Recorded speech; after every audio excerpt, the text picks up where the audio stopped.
goes back to live here. If not, I am going to yell out to Rita to get a hold of Drew really quick. Okay, let me reset this stuff. I have to do this. But anyway, we're live. It's all good. I don't know. As I'm talking about the internet going down last night, and then we have these issues tonight. Yeah, that's pretty strange. That's pretty bizarre. But you know what? Things happen. So let's do this. All right, that's all. All right, I think we're back up, and everything over here is correct.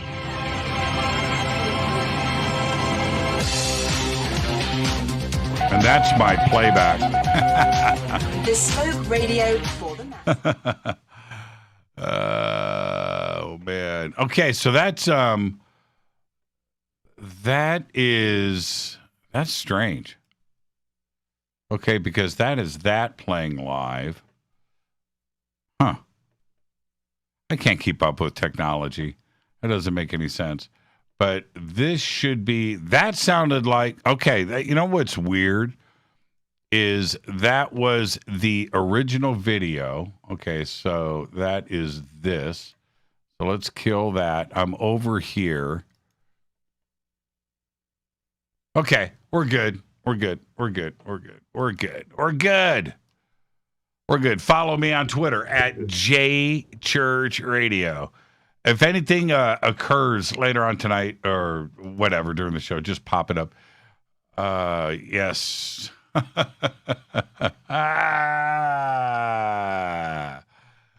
Okay. All right. Man, that was just 10 minutes I'll never get back of my life. Let's get to the breaking news. Happened today here in Los Angeles. Tiger Woods was injured earlier today in a single vehicle rollover traffic collision in Rancho Palos Verdes, southwest of Los Angeles. Kind of touches Los Angeles down there off the 110 freeway. It's in its own little part of the world, though. Tiger is in serious condition, leg injuries, and was in surgery all day today. Don't know if he is out of surgery. The LA Fire Department tweeted out solo vehicle accident, Hawthorne Boulevard and Palos Verdes Drive North, Rolling Hills Estates. Units dispatched at 7:22 a.m. found a single vehicle rollover. One adult male was assisted from the vehicle, transported to a local hospital. I think he's at UCLA Med Center. And lots of reports came out throughout the day about how the accident happened. He was going down a hill, high speed. He was in an SUV, a Genesis SUV. He was here at the Genesis Golf Tournament, the Riviera Country Club, and popped over the median. Debris was sprayed all over the place, probably came from the undercarriage of the SUV, then hit a tree, bounced up into a curb on the other side of the road over the median, and went over the hill and rolled it. Tiger seemed like he was in a bad mood, got in his SUV. Somebody was blocking him at the hotel. He had to wait. The TV crew, he was there filming for Golf TV and Golf Digest. And the director showed up.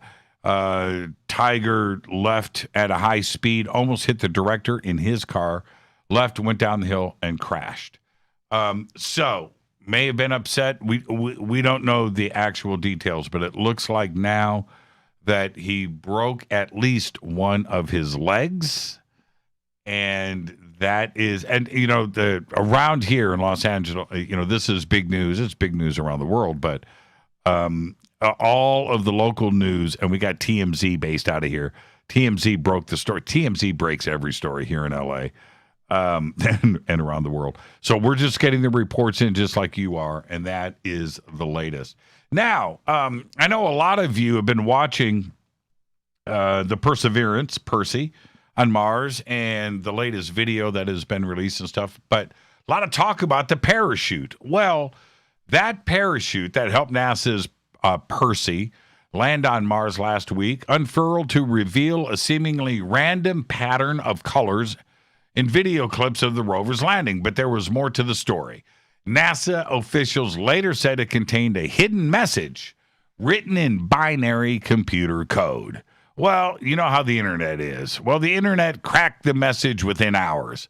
The red and white pattern spelled out, quote, "Dare mighty things," end quote, in concentric rings. The saying is the Perseverance team's motto, and it also emblazoned on the walls of Mission Control at NASA's Jet Propulsion Laboratory, otherwise known as JPL, right here in Southern California. Now, an image of a kangaroo has been identified as Australia's oldest known rock painting, dating back over 17,000 years. The 2-meter-long kangaroo is painted on the ceiling of a rock shelter on the Ngango clan estate in northeastern Kimberley region, Western Australia. I looked at it on a map, and it is definitely in the northeastern Kimberley region, Western Australia. A research team led by Damien Finch from the University of Melbourne used radiocarbon dating to determine the ages of mud wasp nest below and above the painting. Absolutely incredible. 17,000 years old. Let's get the show cracking. Happy birthday to today. Now, last night, Rita and I watched Psycho Gorman. And if you haven't seen this movie yet, you've got to watch Psycho Gorman. It's perfect. It's a perfect movie beginning to end. But we're talking about the young star of the movie, and we compared her to Dakota Fanning. So we had a Dakota Fanning conversation last night. And then today, this is the universe, man. Today, Dakota Fanning is 27 years old. Best movie, War of the Worlds.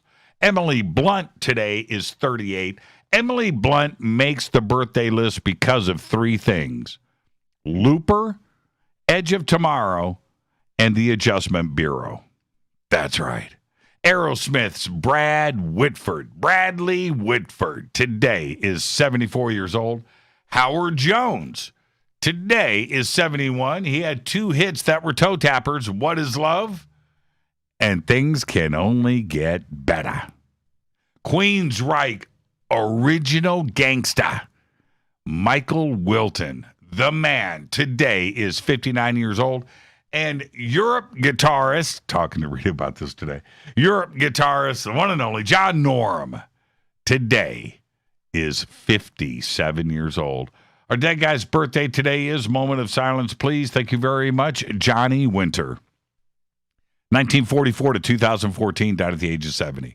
Johnny, one of the great blues guitar players of all time, who brought the blues to arena-level audiences. He did. Johnny recorded several Grammy-nominated blues albums. In 1988, he was inducted into the Blues Foundation Hall of Fame, and in 2003, he was ranked 63rd in Rolling Stone magazine's list of the 100 greatest guitarists of all time. Winter was professionally active until the time of his death near Zurich, Switzerland, because on July 16th, 2014, he was found in his hotel room 2 days after his last performance at the Cahors Blues Festival in France. Happy birthday, Johnny Winter. On this day in history, OTD, 1978. Both Barbra Streisand's love theme from A Star Is Born, right? And Debbie Boone's You Light Up My Life were awarded the Best Song Grammy of the first time ever in the history of the Grammy Awards. And I don't care what you say. You loved both of those songs. Don't even deny it. I think most of you like Debbie Boone's better, but hey, I'm just saying. Fate or fact. On February, okay, here we go. I do that every time. I go, fate or fact. Okay, here we go. Fate or fact. Okay, here we go. On February 23rd, 1885. Write that down. 19-year-old John Lee is sent to the gallows in Exeter, England, for murder.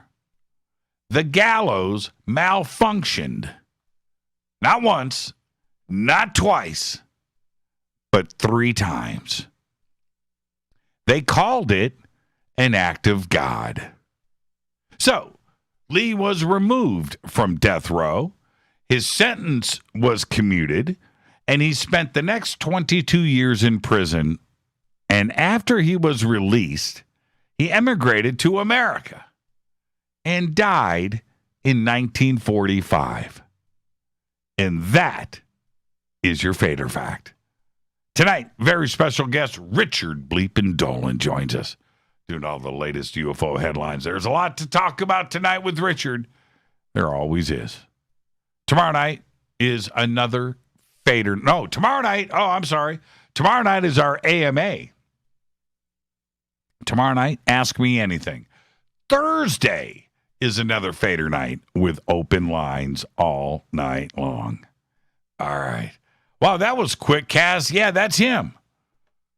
That's him. That's John Lee. Claimed his innocence the whole time, too, by the way. Said, I didn't do it. I didn't do it. I didn't do it. So there you go. All right. I like that picture of Richard and Tracy and myself, the Oming version. That's a good picture. That's a good picture. All right, let me hit this River Moon Coffee. I got to do this right now. River Moon Coffee, rivermoonwellness.com. All right. Oh, man. I live on coffee. I blame my father for this. A little bit with my mom. I used to watch her drink coffee. I didn't really drink. It was my dad that got me on coffee, right? It's my dad's fault. But down in Panama, they had this. I want somebody in Twitter to look for this. They had this coffee down there called Cafe Duran. Cafe Duran, Panamanian coffee. And then they had this import from Brazil called something gold. Can't remember the name of it. Something gold. I can picture the bag, though, of beans. But that coffee was so strong. And I love coffee. I'm talking about, it would make you shake. But it was good. And a cup of that in the morning before I went to school, I was good all day. Wow. And that's so for me today, I long for that thing that I got from Cafe Duran. Cafe Duran. I haven't said Cafe Duran. I don't even know how I remembered that. I haven't said Cafe Duran, and you never heard me say it on the show. I'll tell you that right now. So there you go. Cafe Duran came in these bags that were yellow and black, I think, with stripes on it. I can see it. Cafe Duran came in these bags. Like the bags were like, yes, okay, all right. Somebody just popped that up. Yes, that's it. That's it. But okay. Okay. I got you, Richard. I got you. Hold on. 6 minutes. Richard, I'm on the air. I'm on the air. Right?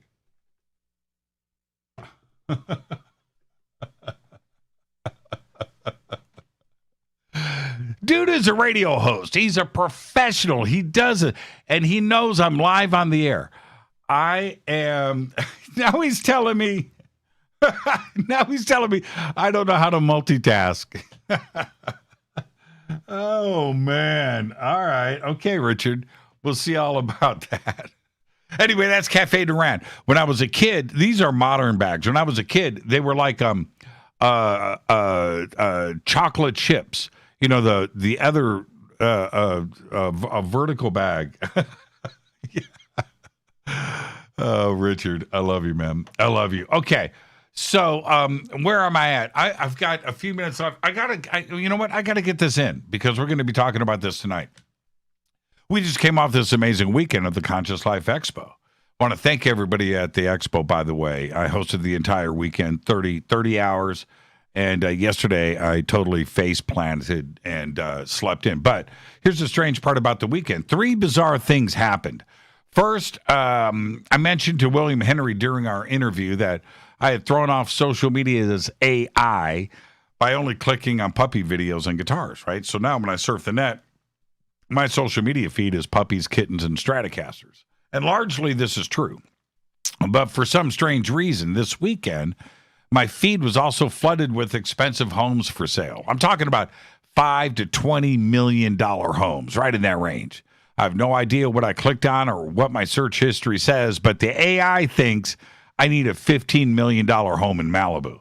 And I can promise you a couple of things. One, I can't afford a home like that. And second, I've never, ever clicked on a $20 million home for sale. But the second strange thing that happened over the weekend was my news feed was taken over by new ET and alien television programs. And these things that are starting to premiere. And Rita and I, over the last few nights, were watching TV after the expo, and we noticed that all of the advertising about the new ET and UFO programming on regular TV. These are not documentaries. These are scripted dramas on the networks. Now, don't get me wrong. I'm excited about anything UFO and alien that the networks have planned for us. And I'll be watching all of it. And right now, right in the middle of Resident Alien on Sci-Fi. Holy crap, man. That is a great show. But right now, the nation and the world are about to get a huge dose of alien invasions in 2021. So, while all of this is going on over the weekend, on Sunday night, right in the middle of the expo and the live stream, I get this email from Jim Goodall. It says, Jimmy, I just received this from a good friend. This was recorded today, this past Sunday, at 11:17 p.m. PST, American Airlines A320 2292. I'll get back to this en route to Arizona. So he left the MP3 file for me, which I have, of this pilot talking to the tower. And it's pretty interesting. So I break back in. I'm back live on the expo. And I listened to it all during the break. I came back live with Linda Moulton Howe and Nick Pope, told them about the breaking UFO news. Now, at this point, nobody had heard about it yet, but the story broke during the CLE broadcast. I had said then on Sunday that this is a very fluid news story and that I would be getting everything together, and I'll follow up on everything. We're going to do that tonight.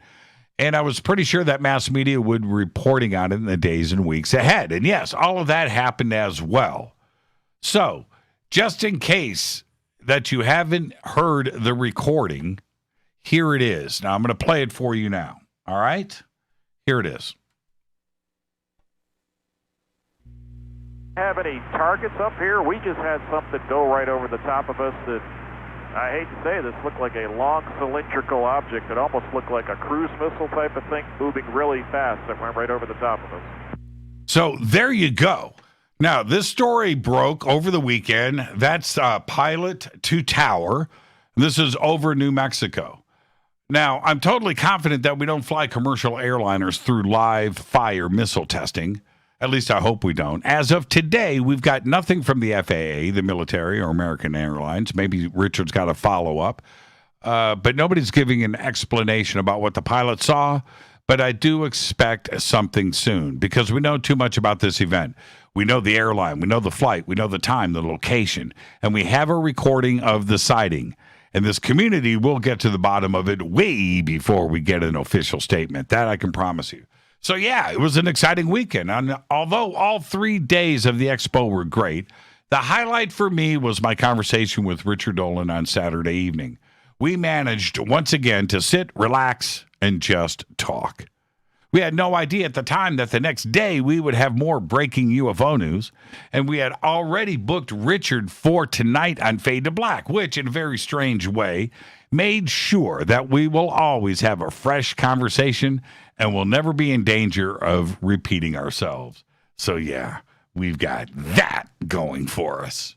This is Fade to Black. I am your host, Jimmy Church. Tonight, Richard Bleeping Dolan on the Game Changer Network and KGRA, The Planet. I'm your host, Jimmy Church, and we'll be right back after this short break with Richard Dolan. You can follow me on Twitter at JChurchRadio, at JChurchRadio. You can follow Richard at Rich Dolan on Twitter. I'll be right back. Stay with us.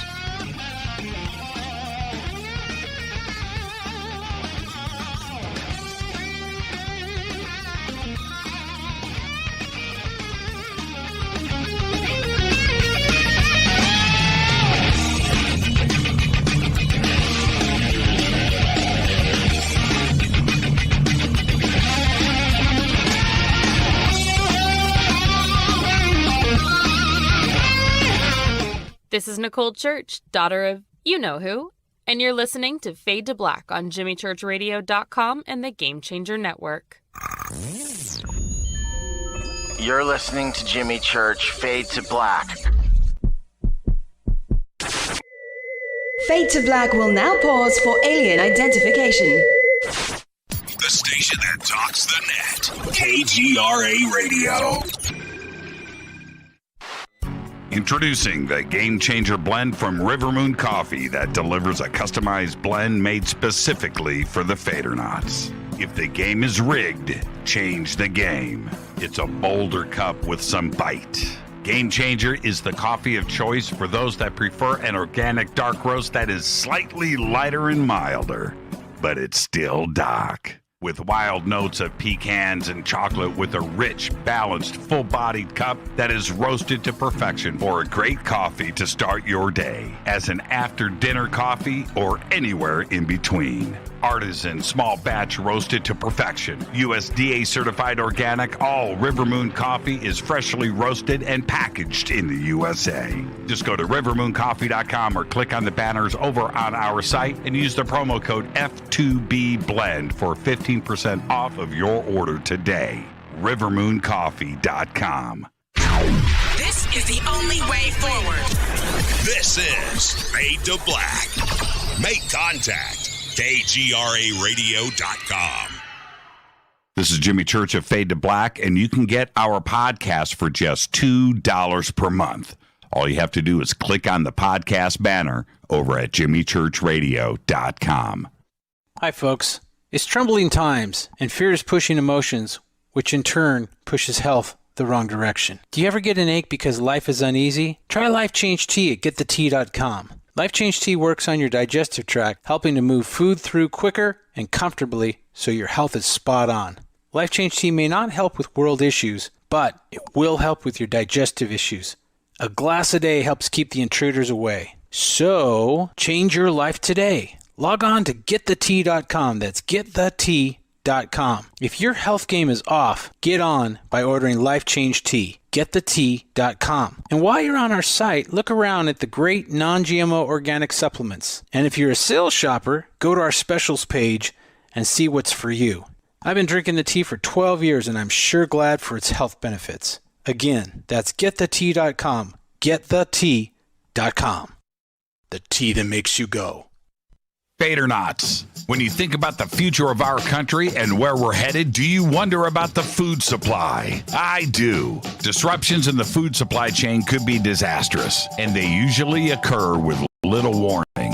That's why the smartest thing you can do today is to stockpile emergency food, water, and other essentials. I personally recommend My Patriot Supply. They're the nation's largest emergency preparedness company, serving millions of customers for more than a decade. In fact, they're the only source my family trusts for our preparedness plan. You should too. Right now, save 20% off a full 4-week supply of delicious meals that provide 2,000 calories a day. Saving 20% helps too, doesn't it? Especially now. So go to preparewithjimmy.com and get ready. That's preparewithjimmy.com. There's no time to lose. Do it now. 9 out of 10 geneticists agree. Fade to Black is not your father's radio show on the Game Changer Radio Network and KGRA, The Planet. Hi, this is Rob Reiner from Anvil, and you're listening to JimmyChurchRadio.com. What's up? I'm Chris. What up? This is Kyle Massey, and you're listening to Jimmy Church Radio.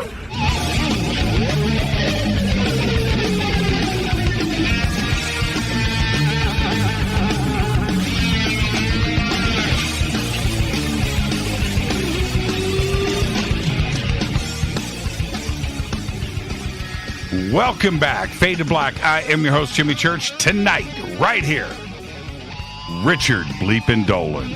Tomorrow night, our AMA is going down. Ask Me Anything. Thursday night is another Fader night with open lines all night long. Oh, you know what?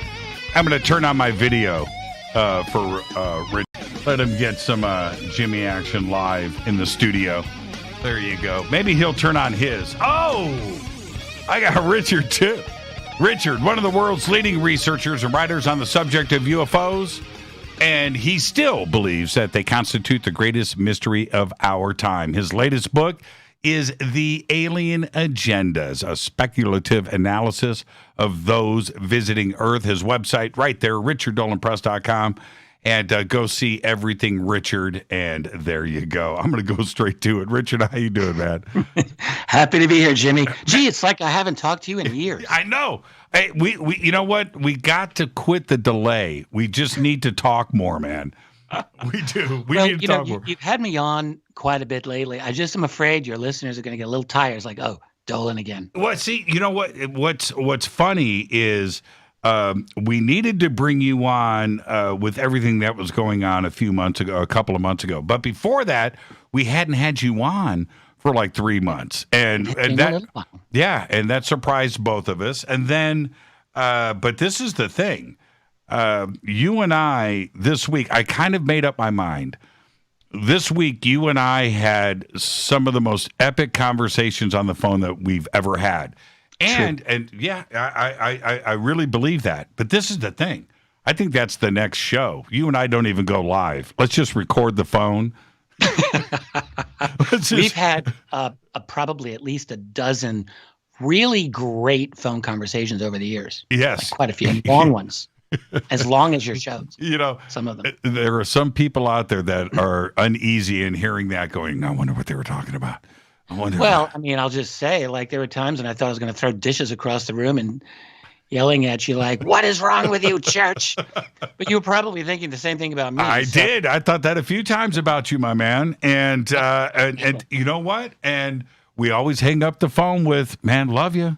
All right. Well, let's talk soon. It's something that I really appreciate about you. We've had many disagreements. I haven't noticed too many lately, but I'm sure they're in there. But we've had them, and we just always seem to just rolls off. Yeah, it doesn't bother me. And that's the way it should be. And it was kind of funny last week. We almost went there a couple of times, though. It got a little dicey there. A couple of. I'll just take your word for it. But that's what's so great. All right, let's do this. Got to keep the tradition going there, Sir Richard. What was the last song you listened to today? I had to look it up because I couldn't remember the name of it. It was a jazz tune.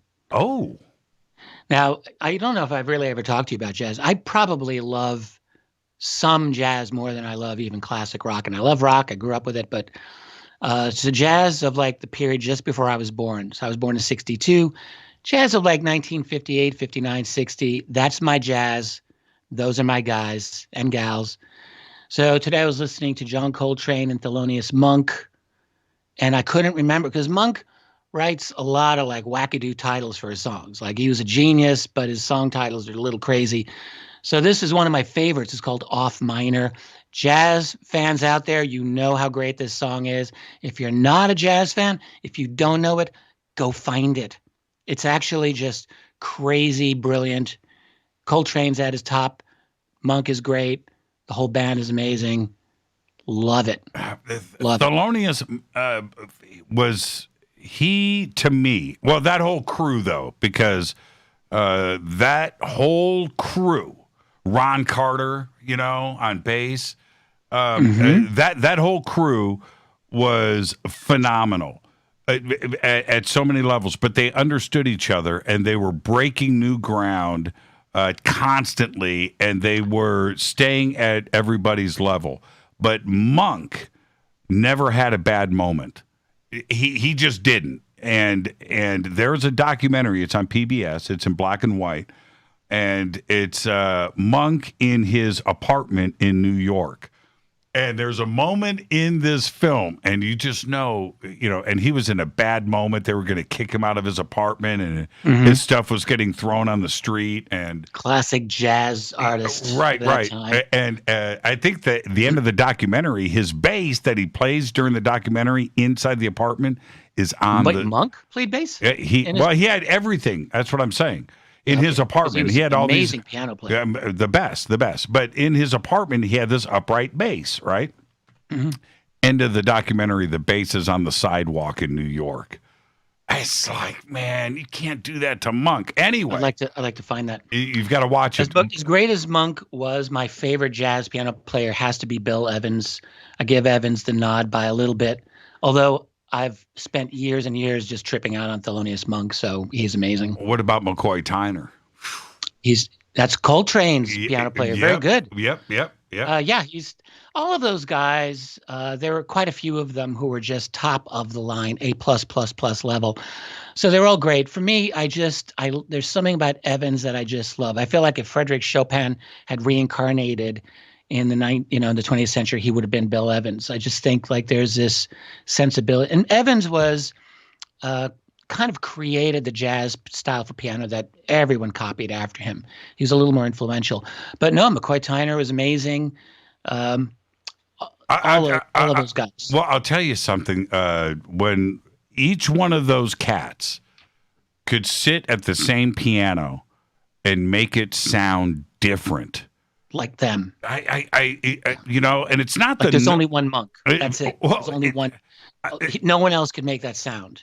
Bill Evans got that soft. You remember, it's all the same key, the same hammer hitting the same strings. Yeah. So you would think that I hitting a note or you hitting a note on that piano or Bill Evans or McCoy Tyner hitting a note on the piano, it's going to go ding, ding. No. Every one of them got totally different sounds. And they all are. Incredible. People don't realize just how amazing American jazz is. Like what an incredible gift. Like this, all periods of jazz are just wonderful. My favorite is probably that period of the late 50s, but they're all amazing. I mean, Charlie Parker, 10 years earlier, was incredible. But what an unbelievable outflow of genius. I just think that, yeah, we know like Americans made jazz and we know it's kind of cool, but I don't really think people recognize just how profound that genre of music was and how utterly inventive it was for every single decade, right up through really, you could say through the 70s. Yes. And it got tired out. It started retreading itself. But from, World War I through the 20s, Louis Armstrong really inventing the jazz solo. And Duke Ellington. Yep. Duke Ellington.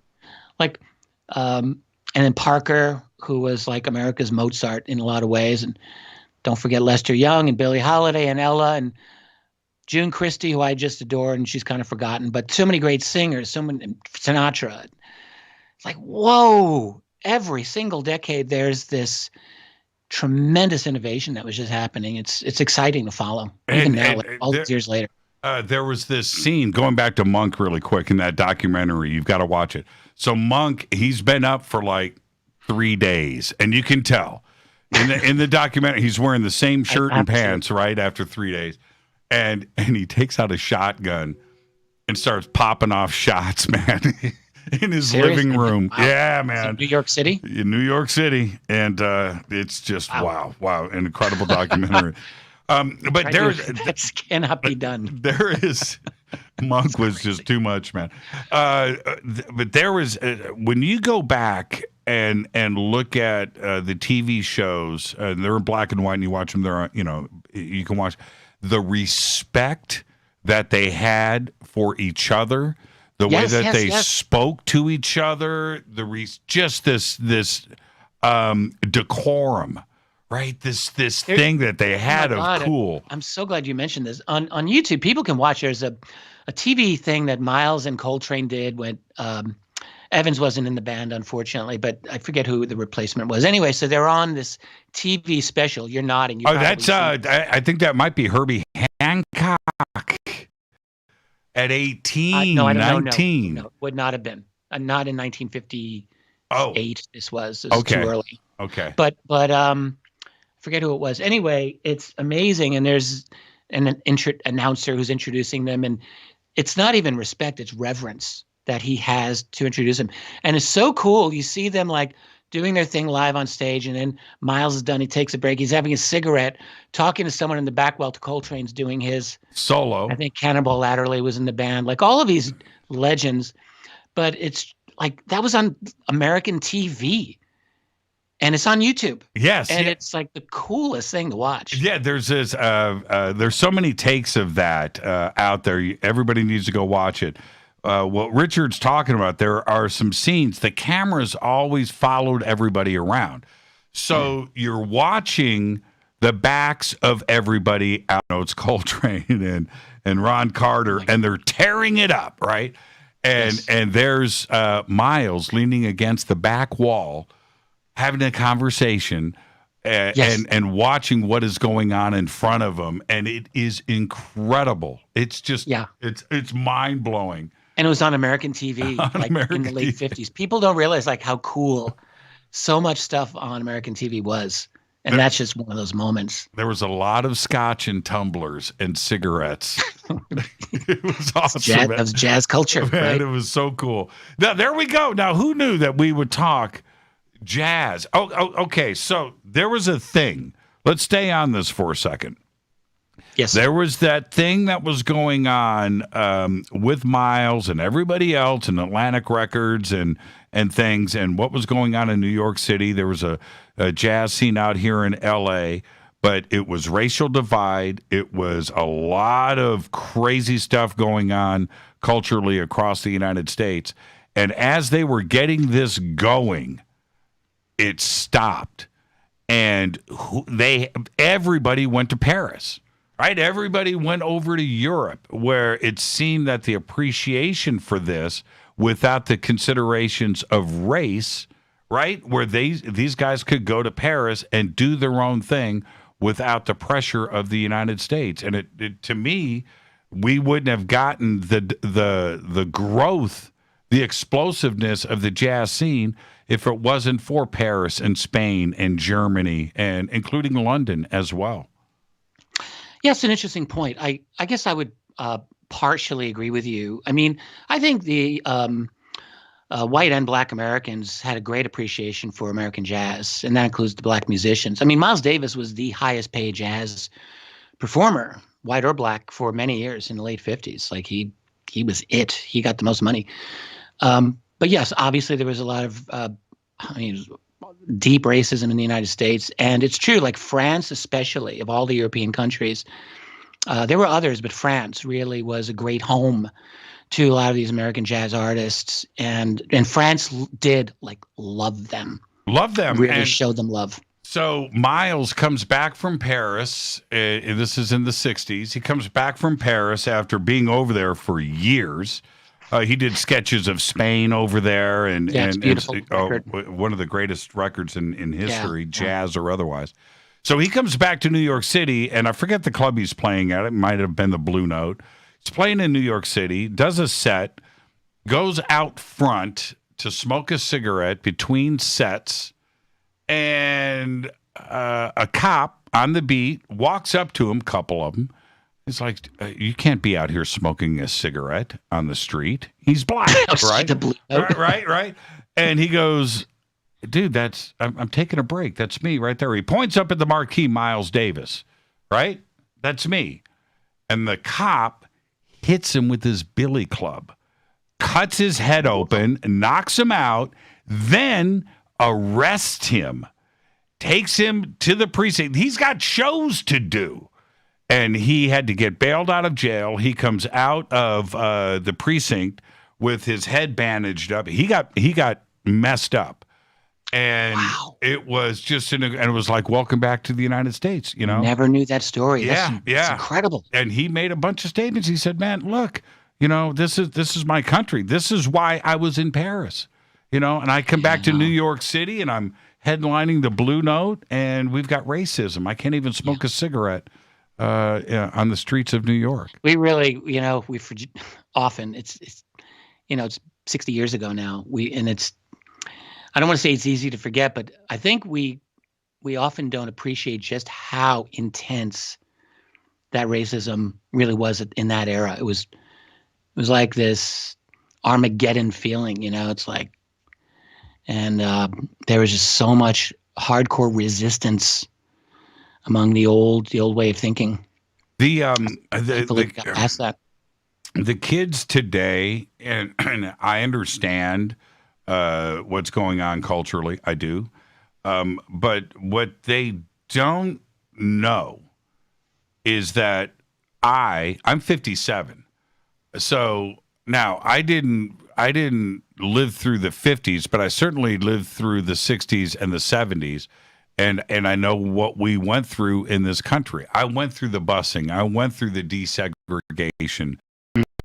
And so did you. And what that did for this country, as far as the pressure and the racism and the issues that were fully on the table, those were intense moments in this country's history, and it's recent. This isn't like a sepia tone photograph from 1890. This is my life, right? This is what I went through. Yeah, there's orders of magnitude beyond anything that we can recognize today, though. Yeah. You know, what they had to deal with. Yeah, absolutely. Absolutely. How do we go there? Oh, jazz. Yeah, you asked the song and the jazz reverence there. And I didn't know that you were into all that stuff. Oh, man. I was raised on it. My dad's a jazz musician. Mine too. Yeah. Mine too. Yeah. And so for me, you know, it's funny when you hear my parents were musicians. No, my dad really was. He was band leader in the Army band. He was a trombone player, but he was band leader, multi-instrumentalist. And so I was raised literally. I mean, that's all I listened to was Blue Note and jazz growing up, all the way through, you know, of course, the 70s, Maynard Ferguson and all of the modern versions of jazz that ended up playing out too as well. But yeah, I went through all of that. Oh yeah. I kind of did too. It was very, very funny. My dad was we really should get into UFOs, I guess. But my dad was really into Herbie Mann. Like who the hell knows who Herbie Mann was? Right. But he was a jazz flutist. Before there was Ron Burgundy, there was the real deal, who was Herbie Mann. And there was an album called Live at Newport. I just grew up hearing it over and over again. But there was a lot of other jazz. My dad wasn't a musician. He was a cop, but he did love jazz. He had a lot of jazz albums, and I just absorbed it, I think. And then in my 20s, I just got into it. Man, Herbie Mann, as far as if you want definitions of cool, right? I mean, of cool. Yeah, he was cool, right? Herbie Mann's way up on that. Way up. Totally agree. Way up off of it, man. That was a cool dude. He's just not that well known among outside, but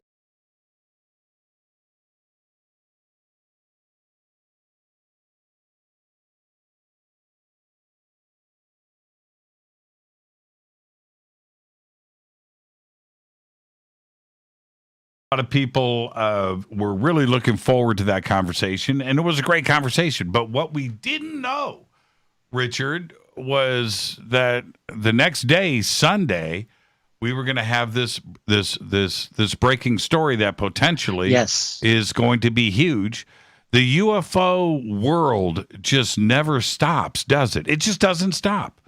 Well, the reason is that no matter how many times people wanted to say that there's nothing going on, whoever is operating these craft never get them. So there's constantly new and amazing and inexplicable sightings. And this one we're about to mention, this is just from February 21st, just 2 days ago. over northeastern New Mexico. It was American Airlines flight, 2292? Yep. I've got the article here.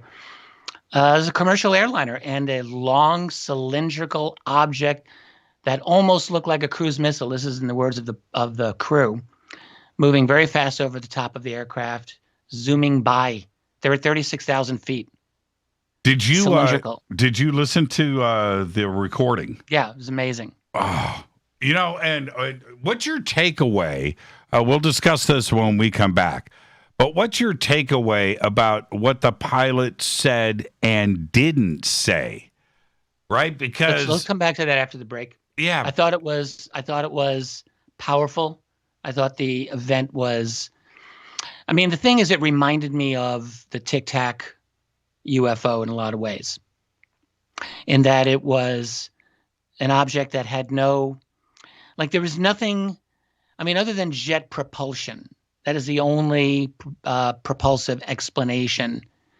In terms of, look, every time a pilot talks about this, no one wants to say, I think I saw a UFO. So, they all know. You don't want to just say, something's out there that's not supposed to exist, people. Do we have anything out there? Are there any aliens in the area? Right? They're not going to go there. They're not ever going to say that. So no. Pilot's not going to say that. And it's always the same thing. It's like, do we have any military traffic that's, scheduled? What else is he supposed to say? This thing zooms by him, over him at 36,000 feet at some ridiculous speed, apparently. All the pilots know, because in an earlier era, you would actually be taken off your flight job and you'd be given a desk job immediately. So they all get that memo, and they all know, okay, we're going to keep it's like what police officers do. Like any of these people in public service, when they see something that's like a UFO, you'll never hear cops do this either. They're very, very meticulous, and they're very low key about how they describe this, and they don't infer almost ever. And pilots are exactly the same way. It reminds me of the beginning of Close Encounters of the Third Kind, when the flight controller in the tower says, okay, do you want to report a UFO? And there's this silence. Would you like to report a UFO? I'm not even answering the question, man. Let's nod and say we did. Yeah, let's nod and say we did. But that's and then what I found so interesting was that what he didn't say was that a cruise missile just flew over the aircraft. That's what he didn't say, right? He didn't say that. Well, that's a very unlikely scenario. It probably wasn't a cruise missile, right? And that's what he didn't say. It really probably wasn't. Right. And I think the pilot knew that. And he couldn't say that.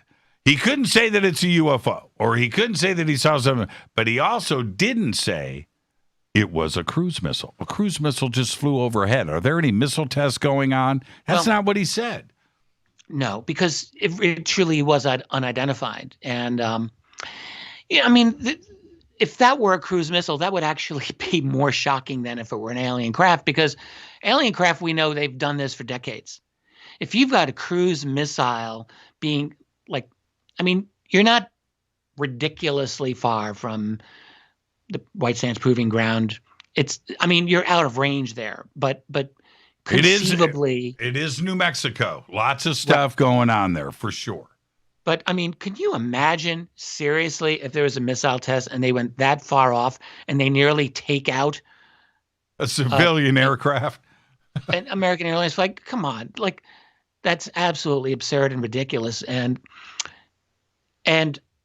someone damn well better be investigating that. But as far as we know, there's no military source for this. Now, if there is, they better find that out. Yeah, they've got some explaining to do. Really, really serious and incredibly dangerous.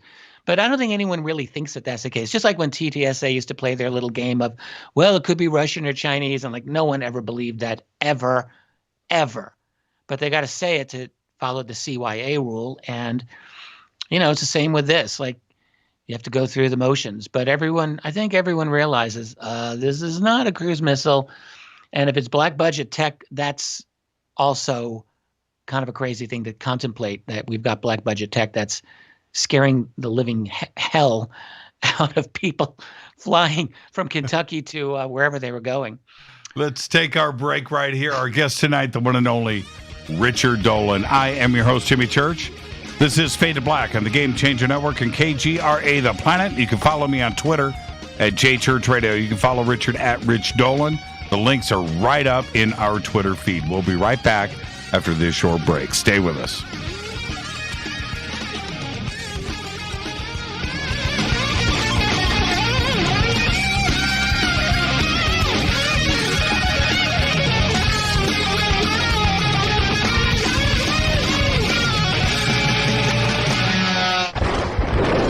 This is Fade to Black with Jimmy Church on the Game Changer Radio Network and KGRA, the Global Radio Alliance. This is KGRA Digital Broadcasting Station, Salt Lake City, Utah, Van Buren, Arkansas. Hello, my name is Billy Carson, and I am a best-selling author and the founder of ForbiddenKnowledge.tv. Together with my team, we have built an all-new conscious streaming TV platform designed with every family member in mind. If you have ever wanted to travel the world and attend lectures and workshops from your favorite speakers but weren't able to, look no further. ForbiddenKnowledge.tv. There are dozens of workshops and lectures from speakers you know and love. We have also included amazing categories to assure that your consciousness is entertained and elevating on a daily basis. Amazing interviews, ancient history, ascension knowledge, wisdom teachings, documentaries, conspiracies, mysteries, health and fitness, conscious cooking, meditations, finance, yoga, and so much more. To start your free trial on any mobile device or computer, surf to ForbiddenKnowledge.tv. That's Forbidden Knowledge with the number 4, ForbiddenKnowledge.tv. Again, visit ForbiddenKnowledge.tv today. Listen, I know, and you know, that you've always wanted your first crystal skull. Or maybe you're a collector just like me, but you just don't know where to go to find the real thing. Then I met Carolyn Ford over at EinsteinTheCrystalSkull.com. Carolyn is the guardian of Einstein, one of the most respected ancient crystal skulls in the world. All of her unique skulls have been imprinted sitting with Einstein in his sacred lodge and are carved from the finest gemstone and materials. Imprinting is the process of receiving the ancient wisdom from the master skull or master computer. Einstein, the ancient crystal skull. To see Carolyn's current collection of crystal skulls, just visit her store at EinsteinTheCrystalSkull.com or click on the banner over on our site. Don't forget to use the promo code Jimmy at checkout to receive 10% off of your order today. That's promo code Jimmy. Finding your first or next crystal skull is easy. Just visit EinsteinTheCrystalSkull.com. When you take the beans from Central America with dashes of Indonesian and African mixed in and then roast it to the dark side of Fade to Black, you create the ultimate brew of fringe. Introducing the Fade to Black blend from Rivermoon Coffee. Yes, Rivermoon's darkest customized roast was created for the love of Fade to Black. The alchemy of masterful roasting and smoking the beans is in every sip of this full-bodied, dark Java. I need my coffee dark, deep, with distinct bittersweet chocolate highlights, just like the bunker. Leaning further into the darkness of the roast is Fade to Black blend from Rivermoon Coffee. Just click on the banner at jimmychurchradio.com and use the promo code F2BBLEND for 15% off of your order today. Hello, I'm Katie and you're listening to my main man, Jimmy Church, on jimmychurchradio.com. Hi, this is Ray Hobbs here, repping the planet, and you're listening to my good friend, Jimmy Church, Fade to Black, on the Game Changer Network and the KGRA Digital Broadcast Station.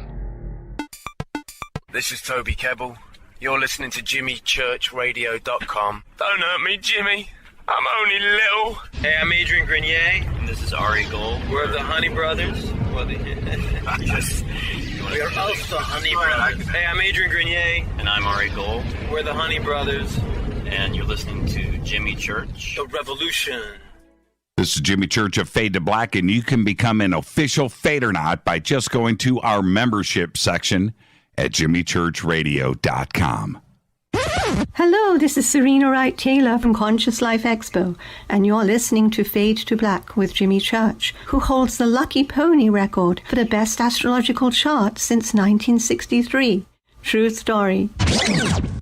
This is Micah Hanks of the Gralien Report, and you're listening to Jimmy Church on Fade to Black, across the globe on the Game Changer Radio Network and the one and only KGRA Radio, The Planet.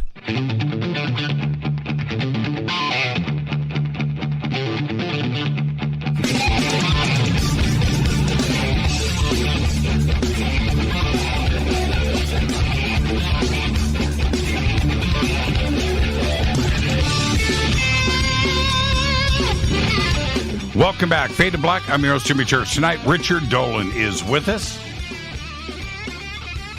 We're talking about the incident, the encounter that happened February 21st, Sunday morning, over New Mexico, American Airlines Flight 2292. And Richard, I am going to play the audio. Here it is, one more time from the pilot to the tower. Have any targets up here? We just had something go right over the top of us. This, I hate to say this, looked like a long cylindrical object. It almost looked like a cruise missile type of thing, moving really fast. That went right over the top of us. Now, Richard, a few things come to mind here. First off, if the military is doing some kind of missile testing, live fire, what have you, in New Mexico, I would have to assume that everybody would be alerted, right? All the towers would know about it. All of the commercial aircraft would, everybody would be brought in. You're not going to fly a commercial airline through this airspace without everybody being notified. Am I wrong with assuming something like that?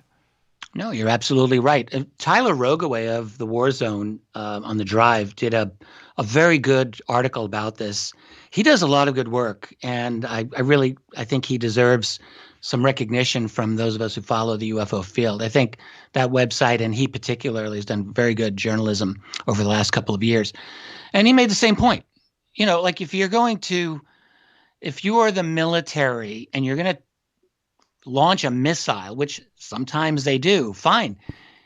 It's standard. You have to let commercial air traffic know that they're going to come nearby. You have to do that. They've had this protocol in place for generations. Like, that's a no-brainer. So I don't really think anyone is seriously thinking that the military did this. If that were the case, that's a seriously rogue operation going on there. Like, so vast, so incredibly illegal that that would actually make national headlines. Like, that would be a massive scandal, and if that were to be known. Yes, and if we take it a step further, let's say somebody tripped over a cable, right? Somebody spilled a Coke, and this was an accidental launch. That is even more serious. Let's say it's an accident, okay? But you alert everybody. Holy crap, we've got a missile launch. What's in the area? And you notify. So the tower can, when that call comes in, the tower says, hey, it's an accidental missile launch. That's where it is. We're notifying everybody right now. It happened a few minutes ago. But we didn't even get that either.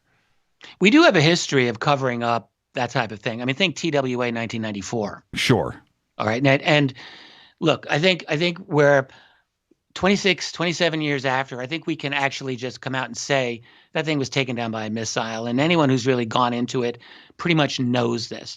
And we're never, ever, ever going to get an official admission of that, because that's a conspiracy theory. And God forbid anyone believes in a conspiracy ever, at least the wrong kind of conspiracies. You're always supposed to believe in the right kinds of conspiracies. But the fact is, the U.S. military has done things like this, And I am going to just say 1994 TWA, yes. But having said that, I'm very doubtful that this is the case here. I mean, it would be such a, my God, like that is just such a crazy thing to consider. But we should actually consider it, and it should be investigated on that basis. Not that we would ever get any kind of truth out of that. I mean, I think we can all realize if that were a missile, right? Seriously, let's just war game this one out for a moment. Mm-hmm. If that were a cruise missile or some kind of U.S. missile, do you or does anyone listening honestly think that there would be the slightest bit of genuine investigative honesty in the reporting of what actually happened? I think the answer is not at all, not a chance. There would never be honesty about that. And we know so much, right, about this event now because we know the airline, we know the flight, we know the time, we know the location. Yeah. And we have a recording of the sighting, right? We've got all of the elements in there. There's too much here for the community not to go, not only the UFO community, but anybody that wants to look into this. There's too much information there today. Yeah, it's true. Like, it would be very hard for them to hide this. It would be very hard. Like, that's a really, you're bringing up a good point. Like in 94, independent investigators had much of a less ability to dive into it. There were people who did, actually. But, we have a much greater ability today. So that if the military or the government were to investigate, like, that they would not do it honestly, just like they won't do an honest UAP report if they come out with that in June. But it's true, like the public, at least in theory, has some ability to look into this. Whether the public really would or whether any findings would come out. I mean, we're in an era now that everything's upside down. So if there were independent investigators who said, holy crap, like they actually did launch a missile and someone puts it on Facebook, boom, that gets pulled. Or they put it on YouTube video, that gets taken down. Like that really could happen now. So you really have to wonder what is the ability of ordinary citizens any longer to go into this in a genuine way. Now, Tyler Rogaway has sort of kind of opened the gate here and has done a good like opening salvo into looking into this. But, he's the first to say, like, we don't really know what this thing was. And there's not a lot of information right now. But potentially independent investigators can. But realistically, I'm just going to say right now, I doubt that anyone's going to find that this was a military launch. I just don't think so. I don't see it either. Now, the cylindrical part of this, a cylindrical UFO. Now, Richard reports about these in the tens of thousands throughout history. I have never seen a cylindrical UFO. I've been waiting for that. I've seen everything else, right? Mm-hmm. But I have never seen a cylindrical UFO. But these reports have been going on for decades and decades, haven't they? Since prior to the 40s. In the 40s, we've got some declassified documents. They are rock solid, legit documents that describe United States military encountering objects traveling at estimated speeds of 9,000 miles per hour, cylindrical objects in 1947-48. All right. And I've often told people of a sighting that I found in the Canadian archives dated from 1936. It was a man writing retrospectively, but there's no reason to doubt this man. 1936 up in the Northwest Territories, middle of nowhere, sees essentially a tic-tac UFO, except it's gunmetal gray, not white. But it's shaped exactly the same, and it has had instant acceleration silently. 1936. So these things have been reported for a long, long time. And, look, we're not making those. We weren't making those in the 30s and 40s. There's not a shred of evidence or scientific theory to go on to say that we were. Maybe today, maybe. I've got my doubts, but more possible today than 60, 70 years ago for sure. But they've been recorded for the longest time now. And my own conclusion, I wrote about this in my last book, The Alien Agendas, which you very nicely mentioned. My best theory on this is that someone came here in the early 20th century, maybe the late 19th century, because of our own development, because of what we are now doing. I mean, we've gone through our whole history basically at this lowest of levels technologically, also in terms of human population and in terms of everything. We just weren't really able to do anything really until a little over a century ago. And then suddenly we've got the keys to the kingdom. We've got the secret of science, and we've just reinvented the world like 1,000 times in the last 150 years. So that would get anyone's attention if they had the ability to observe us. And I personally think that's what's been going on. And whoever's operating these Tic-Tac style UFOs or these cylindrical UFOs, there's a lot of consistency in the reporting. Whoever they are, I don't believe that they're from our civilization. I think they're somebody else. It could be the Greys, it could be controlled by the Greys, or it could be some other group. It could be a human-looking group. There are human-looking operators of these things, but they're not on our team. They're not from our group. I want to go back to the cruise missile aspect of this, sure. Because we're talking about flying vertical, not horizontal. This isn't something that was, that we typically see fired out of Vandenberg. That a couple of stages, and Do we know it was flying in a vertical orientation? He says flying over the top of our aircraft. Now, remember, here I'm looking at his quote. We just had something go right over the top of us. Yeah, it looked like a long cylindrical object, like a cruise missile. He didn't say it was in a vertical orientation. Horizontal is what I'm trying to say. Which way what is level flight? Is that horizontal? Okay, come on, Richard. Busting my balls. Me a little confused here. Okay. So anyway, horizontal flight. Sometimes they fly vertically. But sometimes they are. Okay, when they launch, but okay. So anyway, no, when they fly, some of them can do that. A cruise missile? No, UFO. Oh no, I'm not talking. Okay, so reset. Let's reset. Back to the cruise missile aspect of this, flying horizontally, right? Flying this way. Yeah. It's cylindrical. I remember, first off, cruise missiles aren't flying hypersonic. They're flying 500 miles an hour. They have a jet engine on it. It's not a rocket engine. You would see some type of fins around it you would see control surfaces. All of these things a pilot would see. Going back to the Iraq War, I remember seeing cruise missiles flying overhead that were picked up by video cameras and watching them fly. You know what they're doing, and they're not flying terribly fast. You can see what they are. Those pilots didn't say any of that. They didn't mention control surfaces. They didn't mention a contrail or exhaust of any kind. They didn't mention any of this, and it's flying horizontally over the top of the craft. They didn't give us a speed, but he did say extremely fast. Yeah, and so we don't know if it was hypersonic, but we do know it, in his words, extremely fast. And I'm just trying to give them credit where credit's due here. If it was ripping hypersonic, I don't even know if they would be able to see it. That would just be a blip. But here we go. Here's the recording again. Have any targets up here? We just had something go right over the top of us that, I hate to say this, looked like a long cylindrical object that almost looked like a cruise missile type of thing moving really fast that went right over the top of us.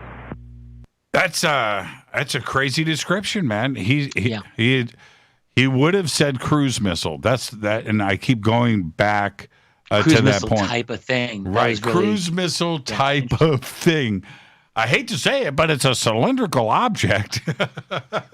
And I love the "I hate to say it" part. I hate to go here. Everyone knows it's like the thing you never discuss is like, I hate to say that it actually seemed like a UFO, which is really what he wanted to say. Guarantee you, he and the co-pilot probably said that when they were, the radio was off. So going back to this point, it's not a missile being fired out of the atmosphere. It's going in the other direction if it's a cruise missile, but he doesn't say that it's a cruise missile. And him and the co-pilot, I am sure they would have said, dude, a cruise missile just flew over us. Right? That's what they would have said. That would have been the conversation in the cockpit. Yeah, good point. Good point, yeah. Right? Totally agree. It wasn't. It was Totally a large cylindrical type object. Did he say large? Let's play it again. Large, I love large it. enough to see. I didn't think he said large.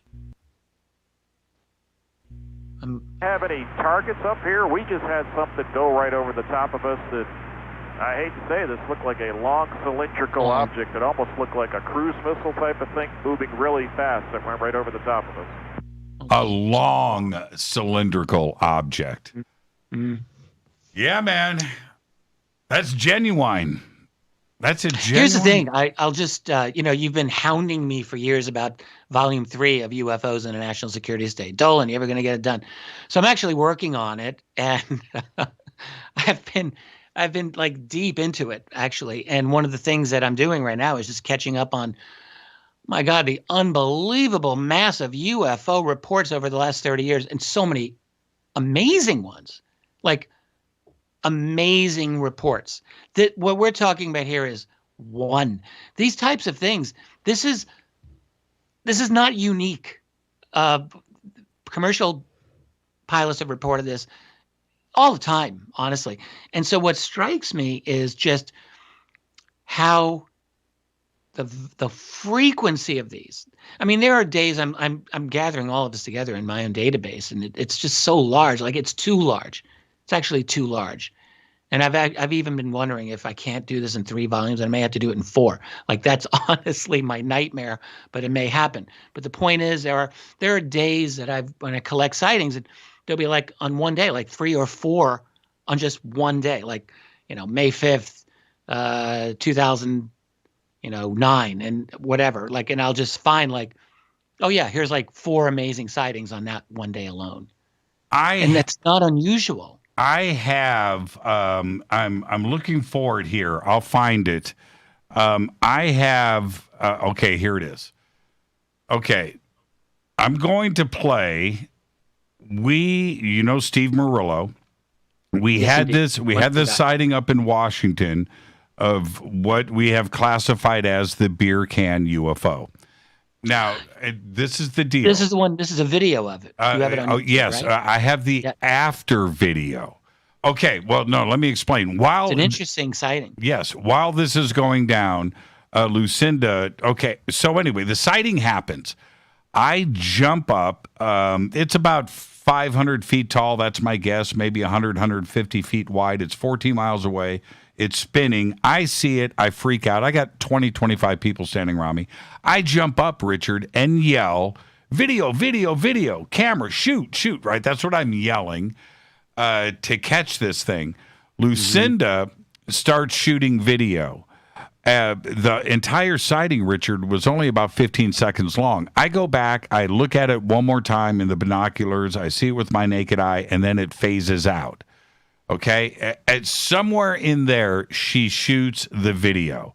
But listen to, and you know Steve, you can hear Steve say, I saw it. It was spinning, right? Okay, this is the video. This is what we captured. But it's the excitement of the moment. Here we go. Oh, tell me somebody took a picture. I swear to God, I will shoot everybody here. It's disappeared now. Oh, no, there it is. There it is. I got it. I got it. Give us a position, Where? man. No, that's a bird. No, the UFO wasn't a bird. No, that was shimmering. That was glinting. It was a ball. It was huge. Okay, who shot it? Okay, that's it. That's all we have in the video clip there. You're such a bossy boots. Man, I was so, I've got 25 people standing around me. Everybody's got a cell phone. We have this tremendous sighting. And what was interesting there was what Steve Murillo said. I saw it. It was spinning. It was huge. Yes. Right? And, but Lucinda didn't catch the video. It's so funny. It disappeared. I thought this was a video I thought I saw this video on YouTube. That was another one. Okay, but you've had a number of interesting sightings. Yeah. Right place at the right time. This one, though, was in the middle of the day. right in the middle of the day, and having Richard, you've gone through so many reports. The sun bouncing off of it, and how crystal clear it was, and how many witnesses that we had. But this is the craziest part about all of this. Everybody else saw it phase out. I didn't. I saw it with my naked eye. I'm off of the binoculars. I go back to the binoculars to look at it. It's gone. And as that is happening, everybody said it just disappeared. And I just lost my mind. I didn't get to see it phase out.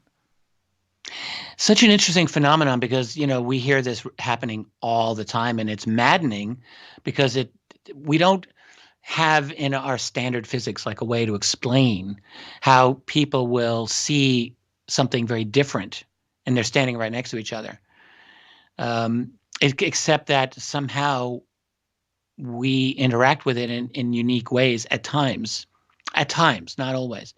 By the way, people don't all know who Steve Murillo is, but I know him and you know him. And I would just say that if he were the only witness, I would take it to the bank. He is such a rock-solid individual, absolutely competent in everything about him. He's just such a multifaceted guy, so intelligent and stable and everything, and a real leader in our UFO community.